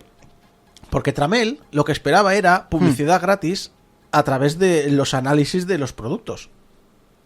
Si las revistas van a hablar de mi ordenador, y van a hablar de mi calculadora, y van a hablar de mi kit, y van a hablar... ¿Para qué me voy a anunciar? Ya si me anuncio gratis. Ya me anuncio gratis. ¿Qué pasa? Que las editoriales no les hizo ni puta gracia eso. Y muchas no hablaban mucho. No hablaban de ellos. No les interesaba hablar del tema, porque si tengo una máquina de alguien que se anuncia y me está dando dinero a través de la publicidad, ¿por qué voy a perder el tiempo contigo? Claro, ¿qué ocurre? Que la poca presencia de su máquina en las revistas hace que pareciera menos sustancial que Apple. Y aquí llegamos al tema VisiCalc. Apple se vendía con mucha publicidad como la máquina. Vale. Apple II, la máquina es más la máquina. vendida. Es la mejor de todas. Es la Además valía un pastizal el Apple II, ¿eh? En realidad era la máquina menos vendida de las 3 que iniciaron la Trinidad del 77. Pero ¿qué ocurre? Hay una empresa llamada Personal Software que creaba productos para Commodore PET. Porque Commodore PET, como máquina de negocio, vendía bastante bien. Funciona bien en Europa, funciona bien en Estados Unidos. Se dedican a trabajar en los Commodore PETs. Y tienen 4 máquinas con las que hacen estos desarrollos. Dicen, vamos a probar también el mercado de Apple II. Se compraron un Apple II, pero siguen enfocados en Commodore PET.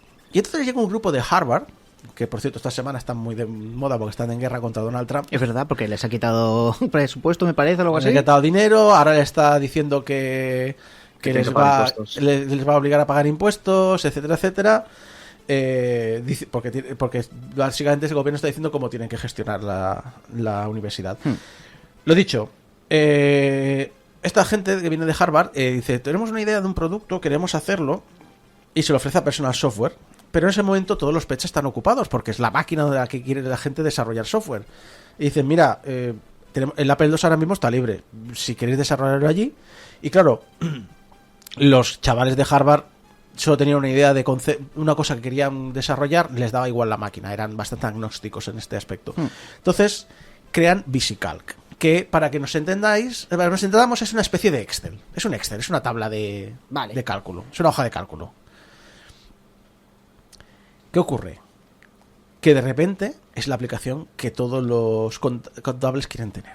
Vale. De repente cambia la imagen del mercado. Hasta ese momento el Commodore PET era la máquina de los negocios.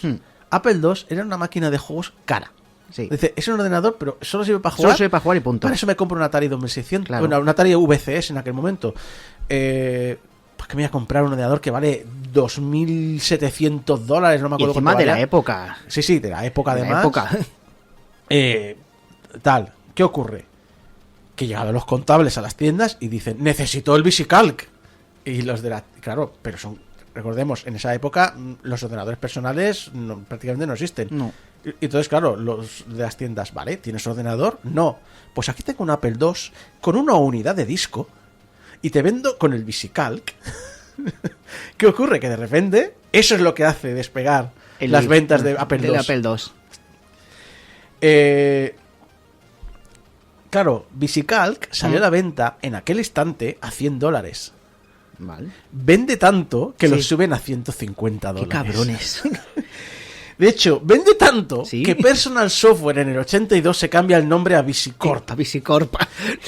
Era una empresa más grande que Microsoft en entonces. Madre mía. Hasta el punto que estuvieron en charlas de fusionar VisiCorp y Microsoft. Y no llegaron a término porque estaban discutiendo quién iba a mandar en esa empresa. Esa. Al estilo Square y Enix, casi, más o menos. Totalmente. Solo que en Square Enix quedaba muy claro que la que vendía era Enix. Era Enix. Y en Sega Sammy la que vendía era Sammy. Sammy, sí. Y luego también está el tema de la guerra que tuvieron Chuck Peddle y Trammell. Y hay que recargar una cosa. Chuck Peddle es el hombre que pone a Commodore en el mercado de los ordenadores. Commodore era una empresa de calculadoras. Y es Chuck Peddle quien le convence con su CPU de hacer ordenadores. Y hace el Commodore PET. Y se convierten en un monstruo. Pero Chuck quiere seguir en el mercado de los ordenadores de negocio. Y en estas, Trammell descubre en uno de sus viajes a Europa el Sinclair ZX80. Todo lleva al Sinclair siempre, el puto Spectrum. Cago en la hostia. Y eso hace que Trammell se obsesione que no quiere ordenadores de negocio, quiere máquinas para el mercado doméstico.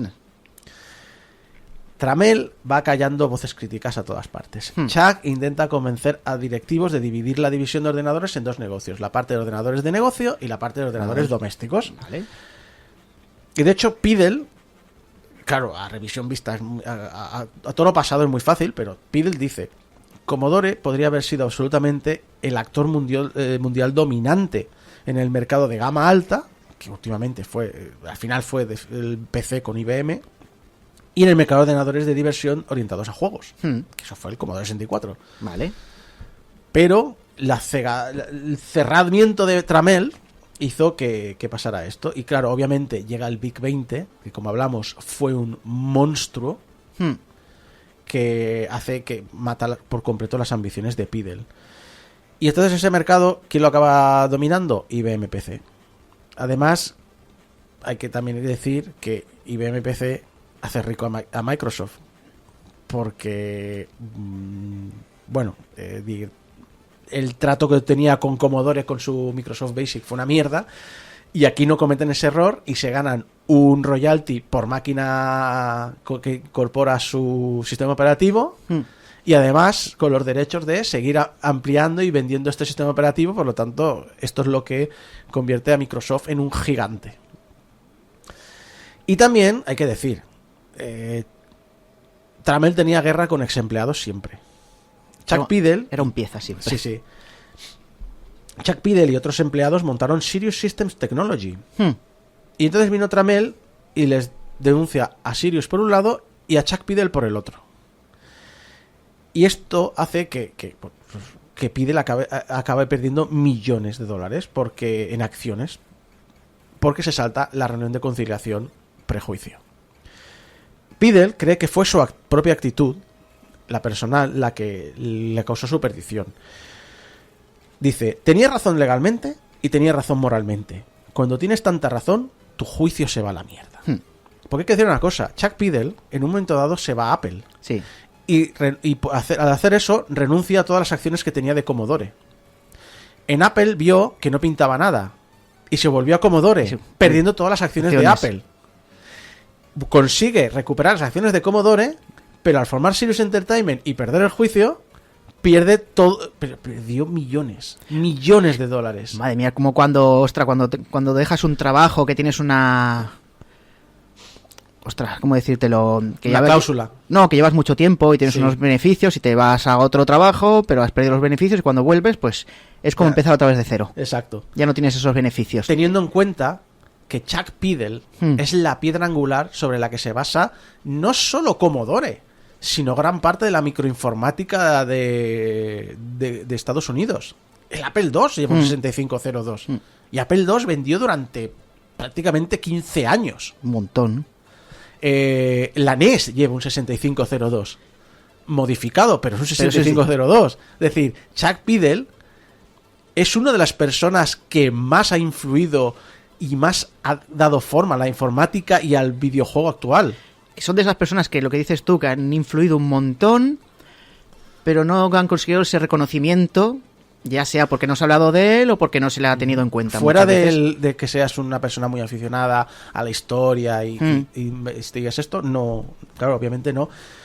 Y luego otro grupo de empleados forman Peripheral Visions, que se funda para crear un accesorio que convierte el Atari 2600 en un ordenador primitivo. Vale. Un teclado, una serie de accesorios. Entre ellos, Charles Winterble, que es uno de los personas que estaban dentro del círculo de confianza de Jack Trammell. Esos Jack Trammell se lo toman muy a malas. En palabras de Bob James, que también es ingeniero, que se iba, si te ibas, eras un traidor. Y Jack podía ser muy vengativo, incluso en detrimento de su propia empresa. Qué desgraciado que era ese señor, ¿no? Cada vez que cuentas algo lo flipo más. Sí, sí. Peripheral Visions ganó el juicio, pero acabó gastándose $300,000 en todo este proceso. ¿Por qué? Porque todo esto se basa en una idea que tiene Jack Trammell. ¿Qué idea El tiene? negocio es la guerra. Business is war. Habréis visto muchas veces. Sí. Jack Trammell no cree que se gana siendo mejor que tus competidores. No, hay que aplastarlos. Cree que se gana cuando destruyes y mandas a la bancarrota a la competencia. Pero no a tu competencia, también a tus socios. Forzó a multitud de proveedores a cambiar sus precios, a venderles por debajo del precio de coste, a sabiendas que esto arruinaba a sus empresas. Se desdecía de acuerdos si veía que ya no tenían valor para él. De hecho, no creía en los acuerdos firmados, los hacía a mano. Pero claro, es que de esta manera, ¿qué papel hay para forzarme a cumplir algo? Claro, nada, no hay nada. Quienes sobrevivían lo tenían claro. No volver a confiar en Jack Trammell jamás. muchos de estos acuerdos rotos dejaban entredicho a sus empleados, porque eran muchos de estos empleados que eran enormes fanáticos de la tecnología, de la visión de la empresa, de sus productos, que los propiciaban en primer lugar. Y de repente Jack rompía tratos, o se echaba atrás, o descumplía sus promesas ¿Ves? y les dejaba con el culo al aire. Qué cabrón. Claro, ¿qué ocurrió? Que toda esta gente que buscaba oportunidades para Commodore dejaba de buscarlas. Claro. Jack a veces decidía denunciar a empresas en vez de establecer relaciones con ellas. Así que pocas empresas decidían volver a repetir negocios con Commodore. De hecho, Steve Jobs lo dijo en su momento: no recuerdo a nadie que hiciera un trato con ellos y acabase bien. Todo el mundo se sentía estafado. Vamos, que si algún día había 20 personas con pasamontañas y un bate esperándole fuera a su casa, no era de extrañar, la verdad. El éxito del Big 20 sorprende a toda la empresa. Y de hecho, claro, Jack Tramiel tenía un plan de acciones para los empleados. Pero no esperaba que la empresa pasara de valer 50 millones a 500 millones. ¡Guau! Así que no quería darle todo ese dinero prometido a los empleados. No, a ver, yo, qué cabronazo. Así que dio unos bonus, pero vamos, infinitamente inferiores a los que había prometido. Además, mucha gente no recibió estos bonus a pesar de ser actores fundamentales para el éxito del Big 20 y del Commodore 64. Y claro, esto mucha gente que trabajaba y que había creado estos productos les sentó como una traición. Bob James, ingeniero, lo resume así: estaba bastante claro que a menos que estuvieras en el selecto círculo de amigos y personas de confianza de Jack, no ibas a ganar mucho dinero en Commodore por mucho que trabajaras y por mucho que contribuyeras al éxito de la empresa. Un empleado... Volviendo a lo de Microsoft y el Basic, os he dicho antes que el trato fue malísimo. Sí. Vale, ¿por qué fue malísimo? Un empleado de Microsoft había adaptado el Basic, Microsoft Basic a la CPU, al 6502. Vale. Bill Gates respondió que eso era un procesador de mierda, que no valía la pena su trabajo, que no gastara más dinero en ello y que intentara sacar algo de rendimiento y se deshiciera del mismo. ¿Qué ocurrió? Que Commodore se interesó en el Microsoft Basic para su PET. Vale. Gates le ofreció a Tramell decir, bueno, pues mira, $3 por máquina vendida. Es una Vale. máquina que valía, no me acuerdo ahora, eran cerca de los $2.000 tranquilamente. Es decir, no, se podía asumir. Se podía asumir. ¿Sabes qué respondió Tramell? ¿Qué dijo? No, gracias, ya estoy casado. Así, sin más. Así que lo compró por $25.000. Vale. Y además les sacó que podían modificarlo a su conveniencia por si necesitaban ampliar algo. Vale. ¿Qué ocurrió? Microsoft, esta licencia, este Basic lo usó en el Commodore PET y en el Big 20 y en el Commodore 64. O sea, vendieron millones y millones y millones de máquinas que Microsoft no vio un duro por ellas. Porque compraron por $25.000 Madre. solo eso, ¿no? Hay que decir que Bill Gates era un novato en el tema de los negocios y la industria de informática no existía en aquel momento. Es decir, 100.000 ordenadores los habría en todo el mundo, contando todas las máquinas que existían. Es decir, era normal que no... O sea, decir, oye, pues $25.000 no está nada mal. ¿Qué venderán? ¿10.000 Commodore PETs? No me quejo. Obviamente le salió el tío por la culata y nunca se lo perdonó. Y volvíamos, también os he dicho antes en el programa, el tema de la propiedad intelectual en Japón. Vale. HAL Laboratories, que ya os conté que HAL Laboratories hizo muchísimos juegos para Big 20. Eran clónicos de recreativas. Ya. ¿Qué ocurrió? Uno de estos era un clónico de Pac-Man. Vale. Que la propia Commodore distribuía en Europa bajo el nombre de Jelly Monsters. Mira, lo miraremos a ver en internet a ver qué tal. Y claro, dices, es un clónico de Pac-Man y estás en Occidente y estás teniendo mucho éxito. Creo que vendió como 1 millón de copias en toda Europa. ¿Qué ocurre? Que Jack Tramiel lo que hizo fue guardarse parte de los beneficios de esta venta. Y cuando llegó Atari diciendo, tienes algo que nos pertenece, vamos a hablar, Tramiel dijo, no pasa nada, aquí tienes tu parte de esto. de la licencia. Ya está, aquí tienes parte de tus royalties. Ya está, se fueron y ya está. Y adiós muy buenas. Adiós, muy buenas. Y así era como hacía negocios Tramiel. Sabía que, bueno, estaba ahí y si le pillaban, tenía el dinero para... Lo tenía de guardado tu por parte. si acaso, Y si- pero si no lo pedían, pues y si otra no vez para la pedían, buchaca. exacto. Qué Pues, cabrón. y no solo fue con Atari. Es que Michael Tomzik, que fue el monstruo de marketing que le dio el éxito de Big 20 a Commodore, consiguió un trato con Nintendo para aportar Donkey Kong a sus máquinas. Coño. Que eso, como dice Tomzik, habrían vendido millones por encima de los millones que ya estaban vendiendo. Y los términos eran buenos. Y Nintendo quería hacerlo. Es más que nada porque Donkey Kong había salido también Salió en Amstrad, en Spectrum, en MSX, en todo, salían todo, que yo me acuerdo de las portadas de haberlas visto lo del Astram. Sí, Nintendo en aquella época salían otras máquinas. Sí. Y incluso algunas versiones de Mario Bros. Son exclusivas de algunos ordenadores japoneses. Sí. ¿Qué ocurre? Que, como he dicho antes, Jack Tramiel prefiere los tratos en mano. Sí. Y el día que tocaba firmar, dijo Jack, he cambiado de idea, no vamos a hacer este trato. Jugaba en los Rec Shock y no me apetecía ir. A día de hoy, Tomzik no sabe por qué de este cambio de opinión, pero es que dices que perdimos millones. Era el juego. Claro. Era el juego. Era como el Tetris, tío, en esa época, más o menos. Sí. Lo mismo. Y claro, hay que decir que es que... Y al final, era tan agarrado en algunas cosas que a la larga ayudaron mucho a cimentar la tumba de Commodore. ¿Por qué?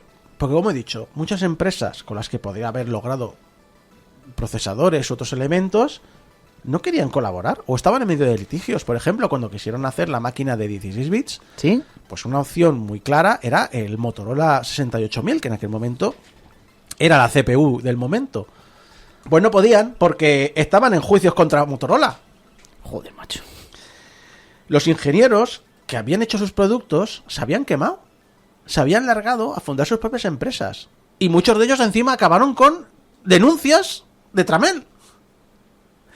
Vaya pieza este tío. Las máquinas que salieron, claro, tenían muchos problemas debido a los cortos tiempos de desarrollo y el tener que ajustar sus presupuestos al dedillo. Commodore 64 tiene un montón de problemas de diseño por las prisas de sacar el ordenador en 2 meses.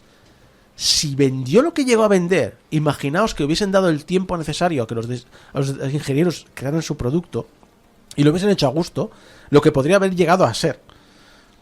Y además, Jack no veía interés ni en la retrocompatibilidad ni en hacer máquinas más potentes. En su opinión, si le dabas al usuario una máquina barata, ya se conformaba. Le daba igual que perdiera compatibilidad con todo el software anterior, le daba igual que no fuera compatible, le daba igual todo. Él lo veía como una máquina, como el mercado de calculadoras. Y aquí, tú has tenido tu RAM, yo tengo el mío. Sí. Tengo un problema con esta mitificación que tenemos a las personas que han conseguido un gran éxito. Yo no dudo, y mucha gente que sufrió en manos de Tramel, habla bien de Jack Tramiel. Jack Tramiel era una fuerza, un pegamento que unía a la gente dentro de Commodore. Era una fuerza de la naturaleza que lo llevó adelante. Como lo fue Sinclair, como lo han sido muchísimos otros grandes ingenieros. Pero no son necesarios. Las cosas que hemos logrado bajo su paraguas las hubiéramos logrado igualmente, en mejores condiciones. En mejores, o a lo mejor peores. O siempre... Commodore 64, Commodore Big 20, Sinclair, todas las ventajas que hemos logrado, el chip SID, el chip Big 2, todas estas cosas fueron empujadas por gente, por ingenieros que tenían un amor y una obsesión por crear algo. Y lo hubiesen hecho con o sin Tramel. Con sin Tramel. O lo hubiesen hecho ellos, o lo hubiesen hecho otras personas que tenían ambiciones similares, que no han podido hacerlos porque estaba Tramel. Ya hablé hace tiempo aquí de Baiwood Electronics. La empresa de electrónica que se adelantó a Sinclair y ganó a Sinclair en su propio juego, pero que no llegó al mercado en la época que tenía que haber llegado porque su autor murió de leucemia. Pero era una persona mucho más humana. Sí. Y eso es lo que defiendo. Dejemos de idealizar a déspotas. A ver, yo creo que... Con sus cosas buenas, sí. Pero son déspotas. Sí. Yo creo que yo no tengo, por ejemplo, en mi opinión, no tengo ningún problema de idealizar a personas, ¿vale? El problema es cuando descubres pues lo malo que han hecho. Pues, ostras, cualquiera que le guste, por ejemplo, a ti que te gusta el wrestling y ves el La más basura, majón, el sí. más majón.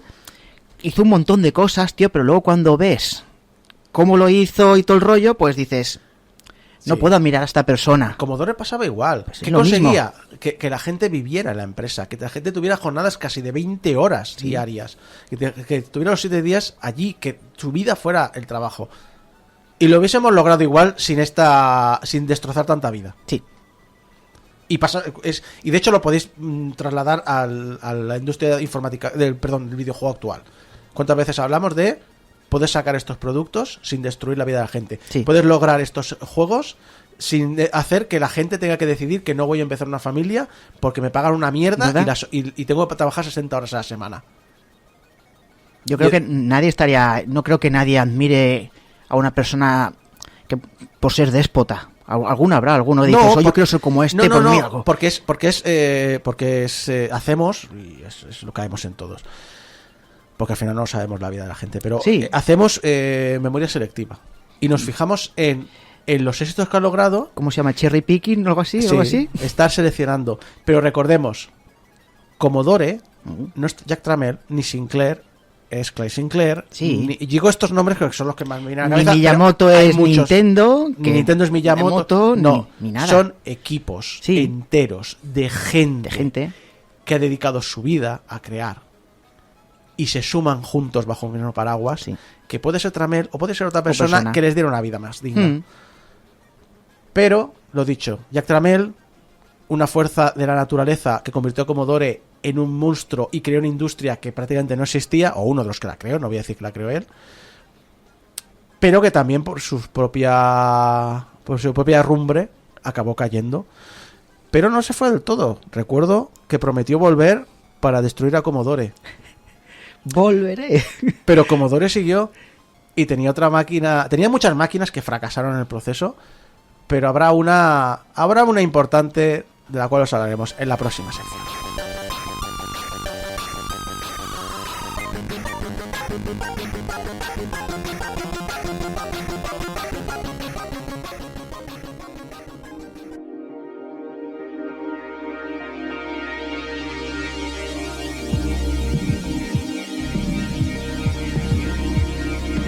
Y volvemos con The Pixel a Pixel, donde, bueno, os hablamos de mucha gente que pone su granito de arena en el mundo del videojuego, aunque a veces ni siquiera forman parte de esta. Y no sé si es el caso de esta sección también, Julio. Efectivamente. Ha pasado bastante tiempo desde la última vez que me puse a los mandos de esta sección para traer una entrevista. Creo que fue el año pasado, ¿verdad? Ya me pierdo. Me parece que Pues hubo yo creo que fue este año, antes, ¿eh? Este año. En enero, sé que fue con Disaster Piece, pero no, ya las fechas Sí, me bailan. que ya llevamos ya 4 meses, ya enero, febrero, marzo, Sí, abril. ya ha pasado un tercio del año. Sí, o sea, yo creo que ha sido este año. Pero bueno. Te lo estás que sí que he volviendo revisado- viejo, ¿eh? Lo que sí que he revisado es que llevo 15 secciones constituidas de esta sección en las que generalmente me he basado en transcribir de manera literal las conversaciones que he sostenido con los entrevistados para así traeros un texto narrado donde a través de pequeñas introducciones desarrollaba la idea la idea en la cual se ha ido guiando pues la hora y media que iba durando cada entrevista antes de presentaroslas aquí.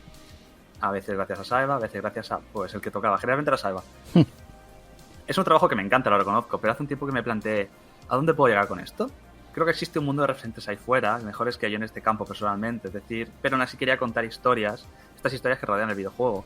He hablado con desarrolladores, músicos, diseñadores, publicistas, traductores, gente muy relacionada de manera interna con el videojuego, sí, pero también he tratado con periodistas, editores de revistas e incluso con una persona, la recientemente nombrada doctora Isi Kano, que los utiliza de manera formal para enseñar en primaria. Finalmente también he hablado aquí de un mundo completamente diferente, pero tangencial al videojuego y que a mí personalmente me apasiona. Y es a donde voy a empezar a profundizar. El mundo de los Game Studies.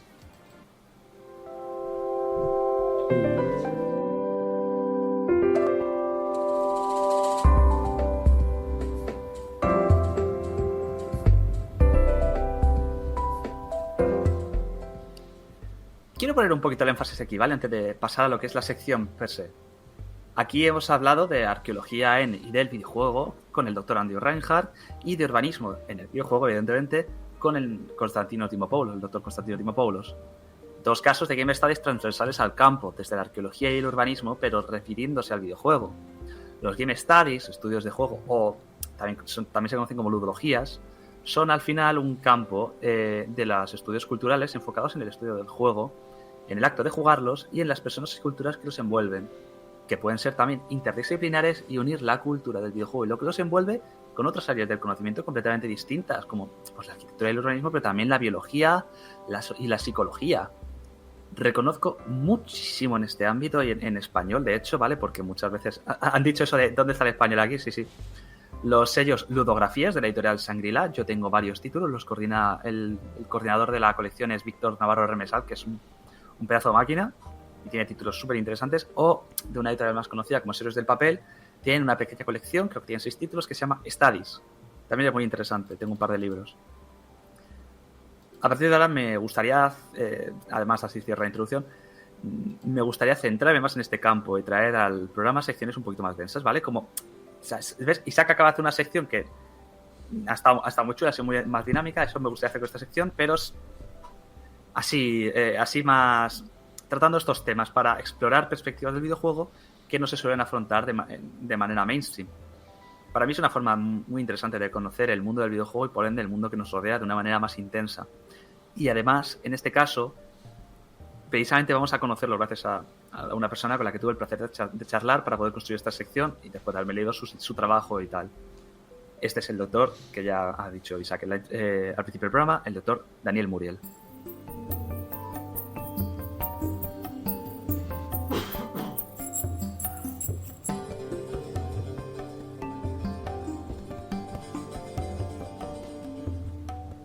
Daniel Muriel es doctor en Sociología y actualmente trabaja como profesor en la Universidad del País Vasco, pero también ha trabajado como investigador y docente tanto en España como en Reino Unido y Latinoamérica. Originalmente su investigación se centraba en el patrimonio cultural y en la construcción de identidad, hasta que en el 2013 comenzó su estudio Video Games as Culture, Considering the Role and Importance of Video Games in Contemporary Society. Este estudio, conducido junto al profesor en Sociología de la Universidad de Salford, Gary Crawford, y traducido al español con una traducción literal, los videojuegos como cultura. En este trabajo los autores se dedican a explorar a través de los datos públicos y específicos para el estudio cómo los videojuegos, citándolo, cómo los videojuegos y su cultura pueden ayudarnos a entrever la agencia, el poder, la vida diaria, la identidad y los procesos de subjetivización de la sociedad contemporánea, así como proporcionar una lente para el entendimiento, desde un punto de vista sociológico, los videojuegos como experiencia, cultura y conjuntos sociotecnológicos. Ahí no. Esto creo que es algo bastante importante, ¿vale? Y voy a desgranar un poquito lo que acabo de decir porque os acabo de soltar 4 líneas de guión, así como que no quiere la cosa. Los videojuegos son, por supuesto, uno de los medios de entretenimiento más importantes a nivel global. Se ha construido una cultura a partir de ellos con el paso de los años que ha ido creciendo y consolidándose hasta alcanzar la magnitud que existe hoy en día. Tenemos eventos y ferias dedicadas al videojuego, tanto para desarrolladores como para usuarios. Una cantidad enorme de transmedia que expande el videojuego más allá de su medio original. Canales y canales y canales de YouTube, o foros o tweets dedicados a hablar de una obra o expandir el universo. O, coño, ¿por qué no? Tenemos revistas, tenemos blogs y, oye, tenemos programas de radio, ¿sabes? Aquí estamos en uno donde podemos hablar de ello. El mundo del videojuego ha permeado en el mundo real a través del merchandising, del cosplay, juegos de mesa e incluso recreaciones lúdicas como juegos para patios del colegio. Yo he visto a niños jugar a la monjas en un colegio. Incluso juegos de mesa también. Sí, eso lo he mencionado justo. Ay, perdona. Justo antes. No pasa nada. Estamos de acuerdo en que es un fenómeno único, de gran calado, que ha generado su propia cultura en su propia cultura interna, terminologías propias, más o menos extendidas según la subcultura a la que pertenece el videojuego, porque no es lo mismo jugar al LoL, y si no juegas de LoL habitual, que jugar a Minecraft, que jugar a WoW, que jugar a lo que quieras. Que, por ejemplo, en términos como ser mid-laners, farmear, lootear, carrilear, gankear, minear, una caterva de términos hispanizados provenientes en su gran mayoría del inglés. Pero antes de continuar avanzando con esto, necesito hacer una pequeña pausa porque tenemos que definir un concepto muy grande y amplio. ¿Qué es la cultura? Pensémoslo por un momento. Eso es jodido, ¿eh? Te has puesto ahí una meta muy grande. Sí, sí. Por eso no lo voy a definir yo. ¿Qué es cultura para vosotros? Ostras. Es la representación, en mi opinión. Ahora estoy improvisándolo completamente. Pero creo que es la suma de los puntos de vista y actitudes de la sociedad, que lo puedes o limitar a entornos muy concretos, lo que decías tú, en el videojuego o en una región o en un país o en un continente o en un espacio de tiempo concreto, pero básicamente es la suma de todas estas intersecciones de personas, de acciones, de lo que hacen está basado en su punto de vista de su pasado y en lo que dejan como pozo para que se creen cosas en el futuro. Al menos lo veo yo así. Ujú. Si tengo que improvisar algo ahora mismo. Sí, Sí, no, ya sí, te he puesto ahí un poco entre la espada y la entre pared. la pared y pared. Pues para Daniel Muriel, la cultura es un concepto bastante complejo, sobre todo porque es una cosa que se ha abordado desde muchas disciplinas. Muchas veces entendemos la cultura en un sentido restringido, ¿vale? Como una producción artística, como podemos entender la literatura, los videojuegos, el cine, la música, el teatro, etcétera, ¿vale? El mundo de la cultura, ¿vale? Eso es lo que entendemos muchas veces como cultura, todo Sí. esto. Pero eso no deja de ser una visión muy específica y muy restringida de lo que podemos entender por cultura. Pero existen otras nociones, ¿vale? Una noción más antropológica, más sociológica, que tiene que ver con todo, ¿vale? Esto lo cito, todo lo que el ser humano, con otros no necesariamente humanos, hace en términos de prácticas, de construcción de sentido, de construcción de redes, de interacciones, y todo eso, ¿vale? Que constituyen una cultura determinada. Por eso hablamos a veces de culturas asociadas, por ejemplo, a estados-nación, la cultura española, la cultura americana, la cultura canadiense, bla, bla, bla. Podemos hablar también de culturas como prácticas más específicas, como puede ser la cultura gamer o la cultura del ámbito deportivo. Hay que decir que la gente creerá que estaba haciendo como que estaba improvisando, pero no, realmente he improvisado Has y no improvisado. está muy separado de lo que has explicado, ¿eh? Sí. No, lo has dicho, fetén. Es como cuando se habla también de la farándula. Que la farándula parece ser que solo es... Que si el cotilleo o algo así que hay de esto, pero también abarca otras cosas. Es un mundo del espectáculo. Es Hemos- parte del mundo del Claro, es pero- parte del mundo del espectáculo. Pero cuando se habla en tele, la farándula, es como Sí. que los amoríos y todo el rollo de famosos y todo el rollo. Pero la farándula también es otra cosa más. Sí, sí. Que es del mundo del espectáculo. Lo que has dicho tú.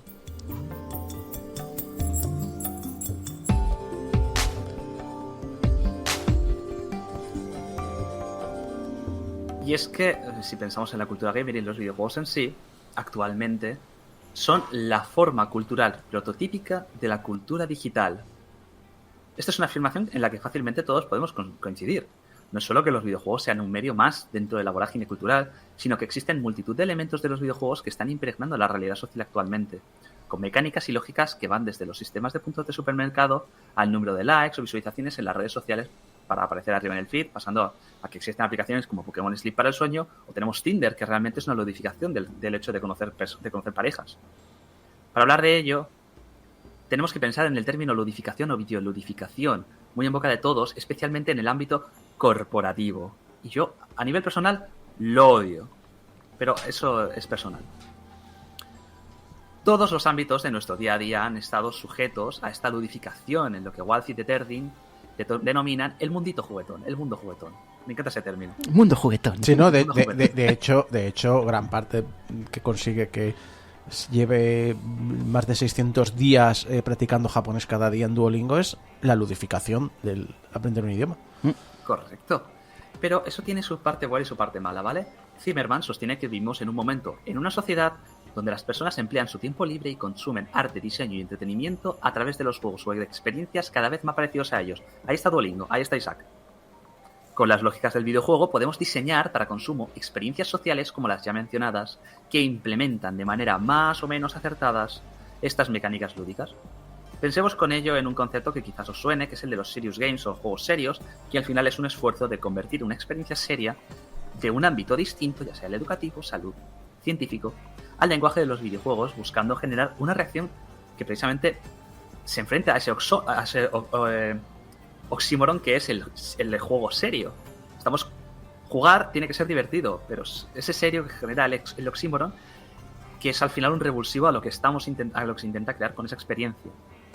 Citando a Muriel en nuestra conversación, además, él definió la ludificación como el ver las estéticas, las lógicas, las mecánicas y los lenguajes propios del videojuego aparecer en otro ámbito que no son los del juego. La ludificación, además, es un concepto problemático que tiene dos respuestas muy diferenciadas, es decir, hay dos reacciones muy claras ante la ludificación.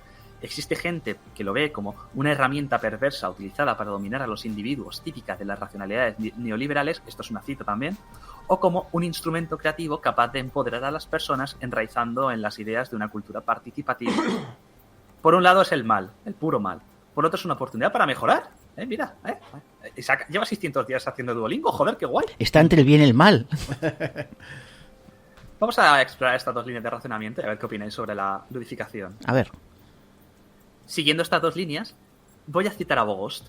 Para él, la ludificación no es diseñar videojuegos, sino simplemente, y abro cita, un estilo de consultoría empresarial que toma los juegos como su solución. El objetivo de este no es generar una experiencia lúdica para el jugador, sino su sometimiento social. Isaco está sometido al Duolingo. Estás sometido al Duolingo. Efectivamente. De sus mecánicas de venderme monedas. Sí. Exactamente. Esto concuerda con otra corriente de pensamiento, el llamado paternalismo libertario, donde Niklas Schrape establece que el Estado otorga a sus súbditos la libertad de elección, pero diseña todas las opciones posibles de tal manera que ellos decidirán de la manera prevista. Aquí evidentemente no estoy hablando de Duolingo, ¿vale? Estoy hablando de otras cosas.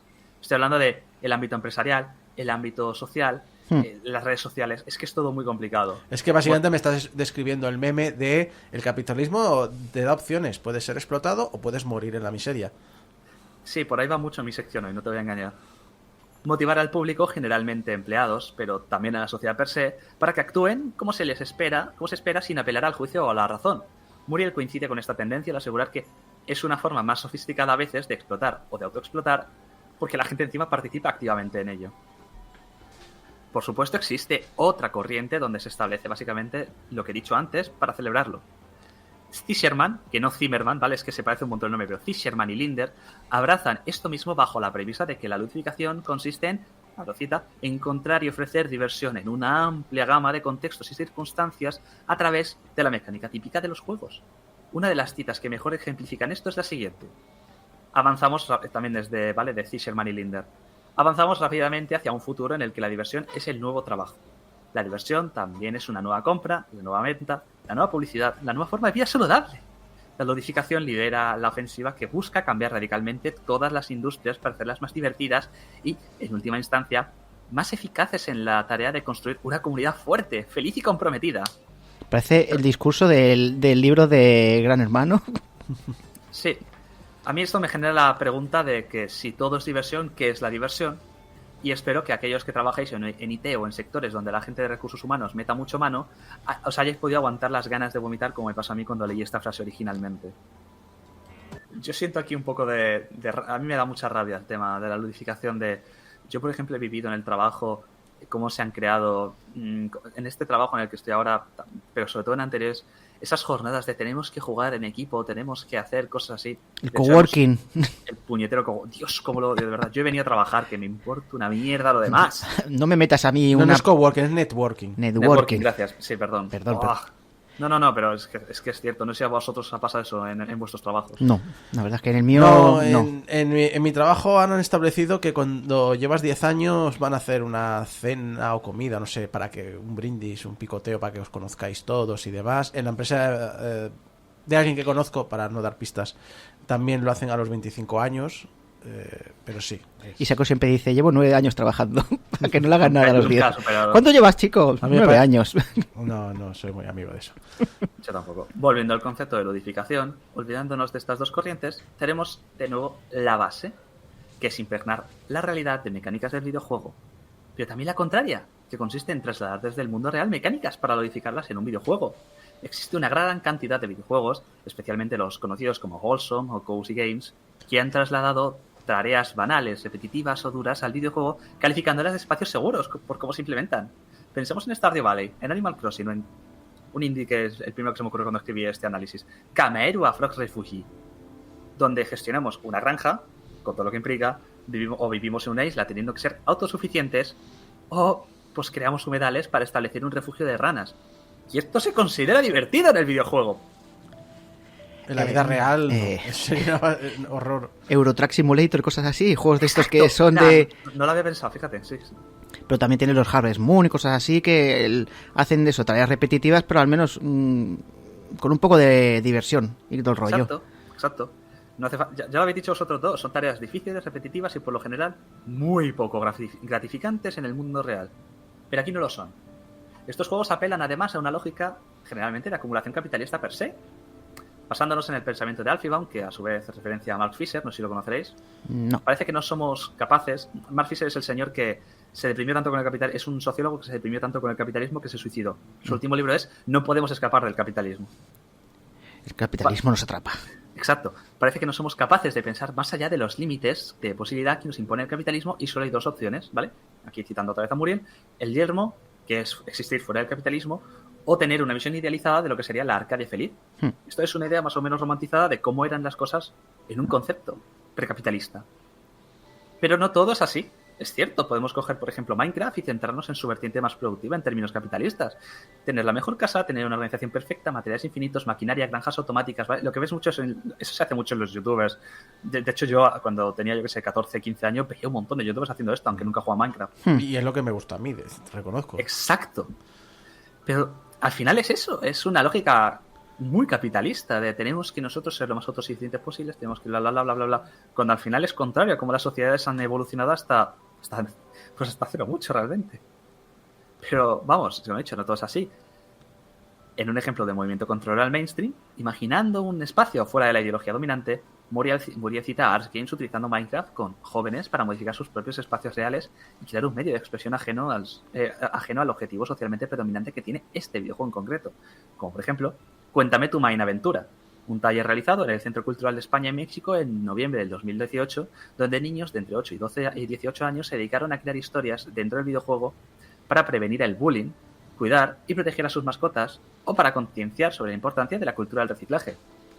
Están aprovechando el espacio para generar una reacción social. Hay muchos ejemplos también de ello, como por ejemplo, y hay ejemplos de hecho que es lo contrario, donde se utiliza el videojuego en la vida real para traerlo luego de vuelta. Por ejemplo, no sé si conocéis los disturbios que hubieron en Hong Kong cuando se metió China muy a fondo. ¿Eso fue 2020-2021? No recuerdo muy bien. Cuando Free Hong Kong. El Free Hong Kong. ¿Os acordáis, por ejemplo, de que un símbolo de ello fueron los chubasqueros amarillos? Pues los chubasqueros amarillos hicieron mucho eco también en redes sociales porque se crearon, se hicieron dibujos de los Pokémon, por ejemplo, de los Pokémon de primera generación, Bulbasaur, Squirtle y Charmander, y creo que Pikachu no, porque como era amarillo no se veía, pero bueno, me acuerdo de esos tres llevando el chubasquero amarillo con cartelito de Free Hong Kong al final. Es algo que se hace mucho en redes sociales. Ahí hay ¿veis? Hay una permeabilización del videojuego en la realidad real, donde se subvierten las mecánicas también capitalistas como Pokémon, que es tengo que ser más fuerte, tengo que capturarlos a todos, tengo que acumular. Y pelear. Pero vamos, esto es un ejemplo del que ya exploraremos más en otras secciones.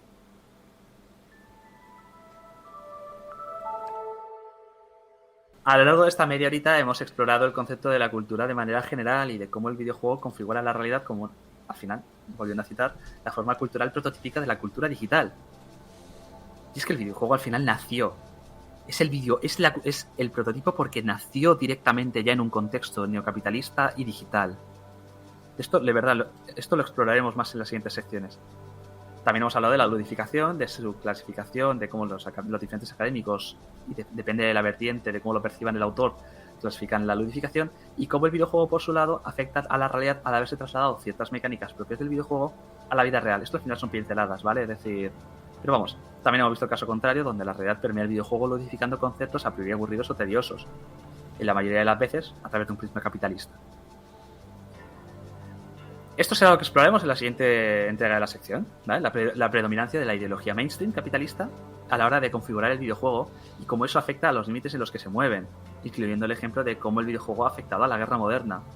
Una aproximación en la que profundizaré todo lo posible, pero a la que si tenéis curiosidad y queréis más información, recomiendo el nuevo libro de Daniel Muriel y Gary Crawford, en el que estoy basando esta sección, los videojuegos como cultura.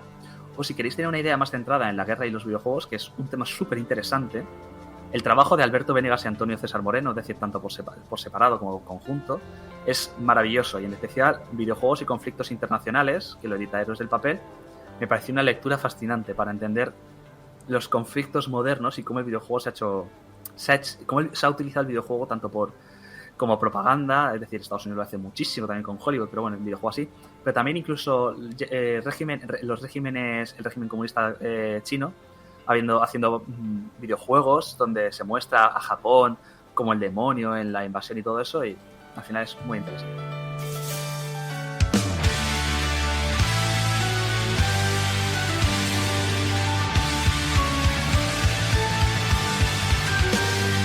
Y llegamos al final de este programa 826. Muchas gracias a Julio Carmona, a David Cordovilla, Silvestre de César Viana.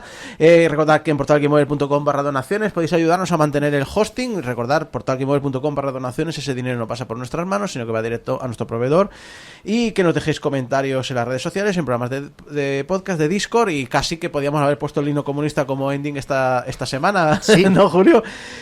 Pero quiero deciros algo muy rápidamente, y es que el próximo programa, de aquí a 2 semanas, no lo vais a ver en directo en YouTube, porque no lo vamos a hacer desde Radio Despí, sino que estaremos en la Retro Barcelona con un programa un poquito más corto. El domingo a las 12 del mediodía, en la Retro Barcelona, tendremos un programa de 1 hora de Game Over, así que si estáis en la Retro Barcelona y nos queréis ver en directo, estaremos allí.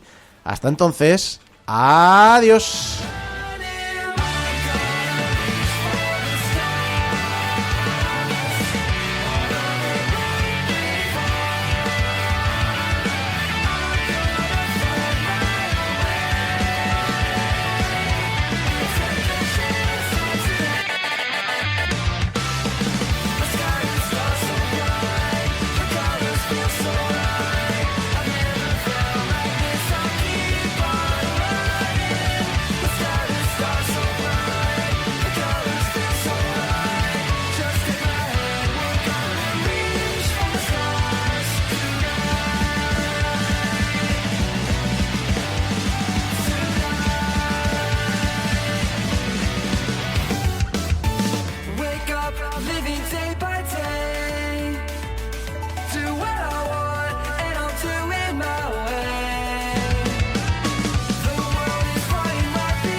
Tonight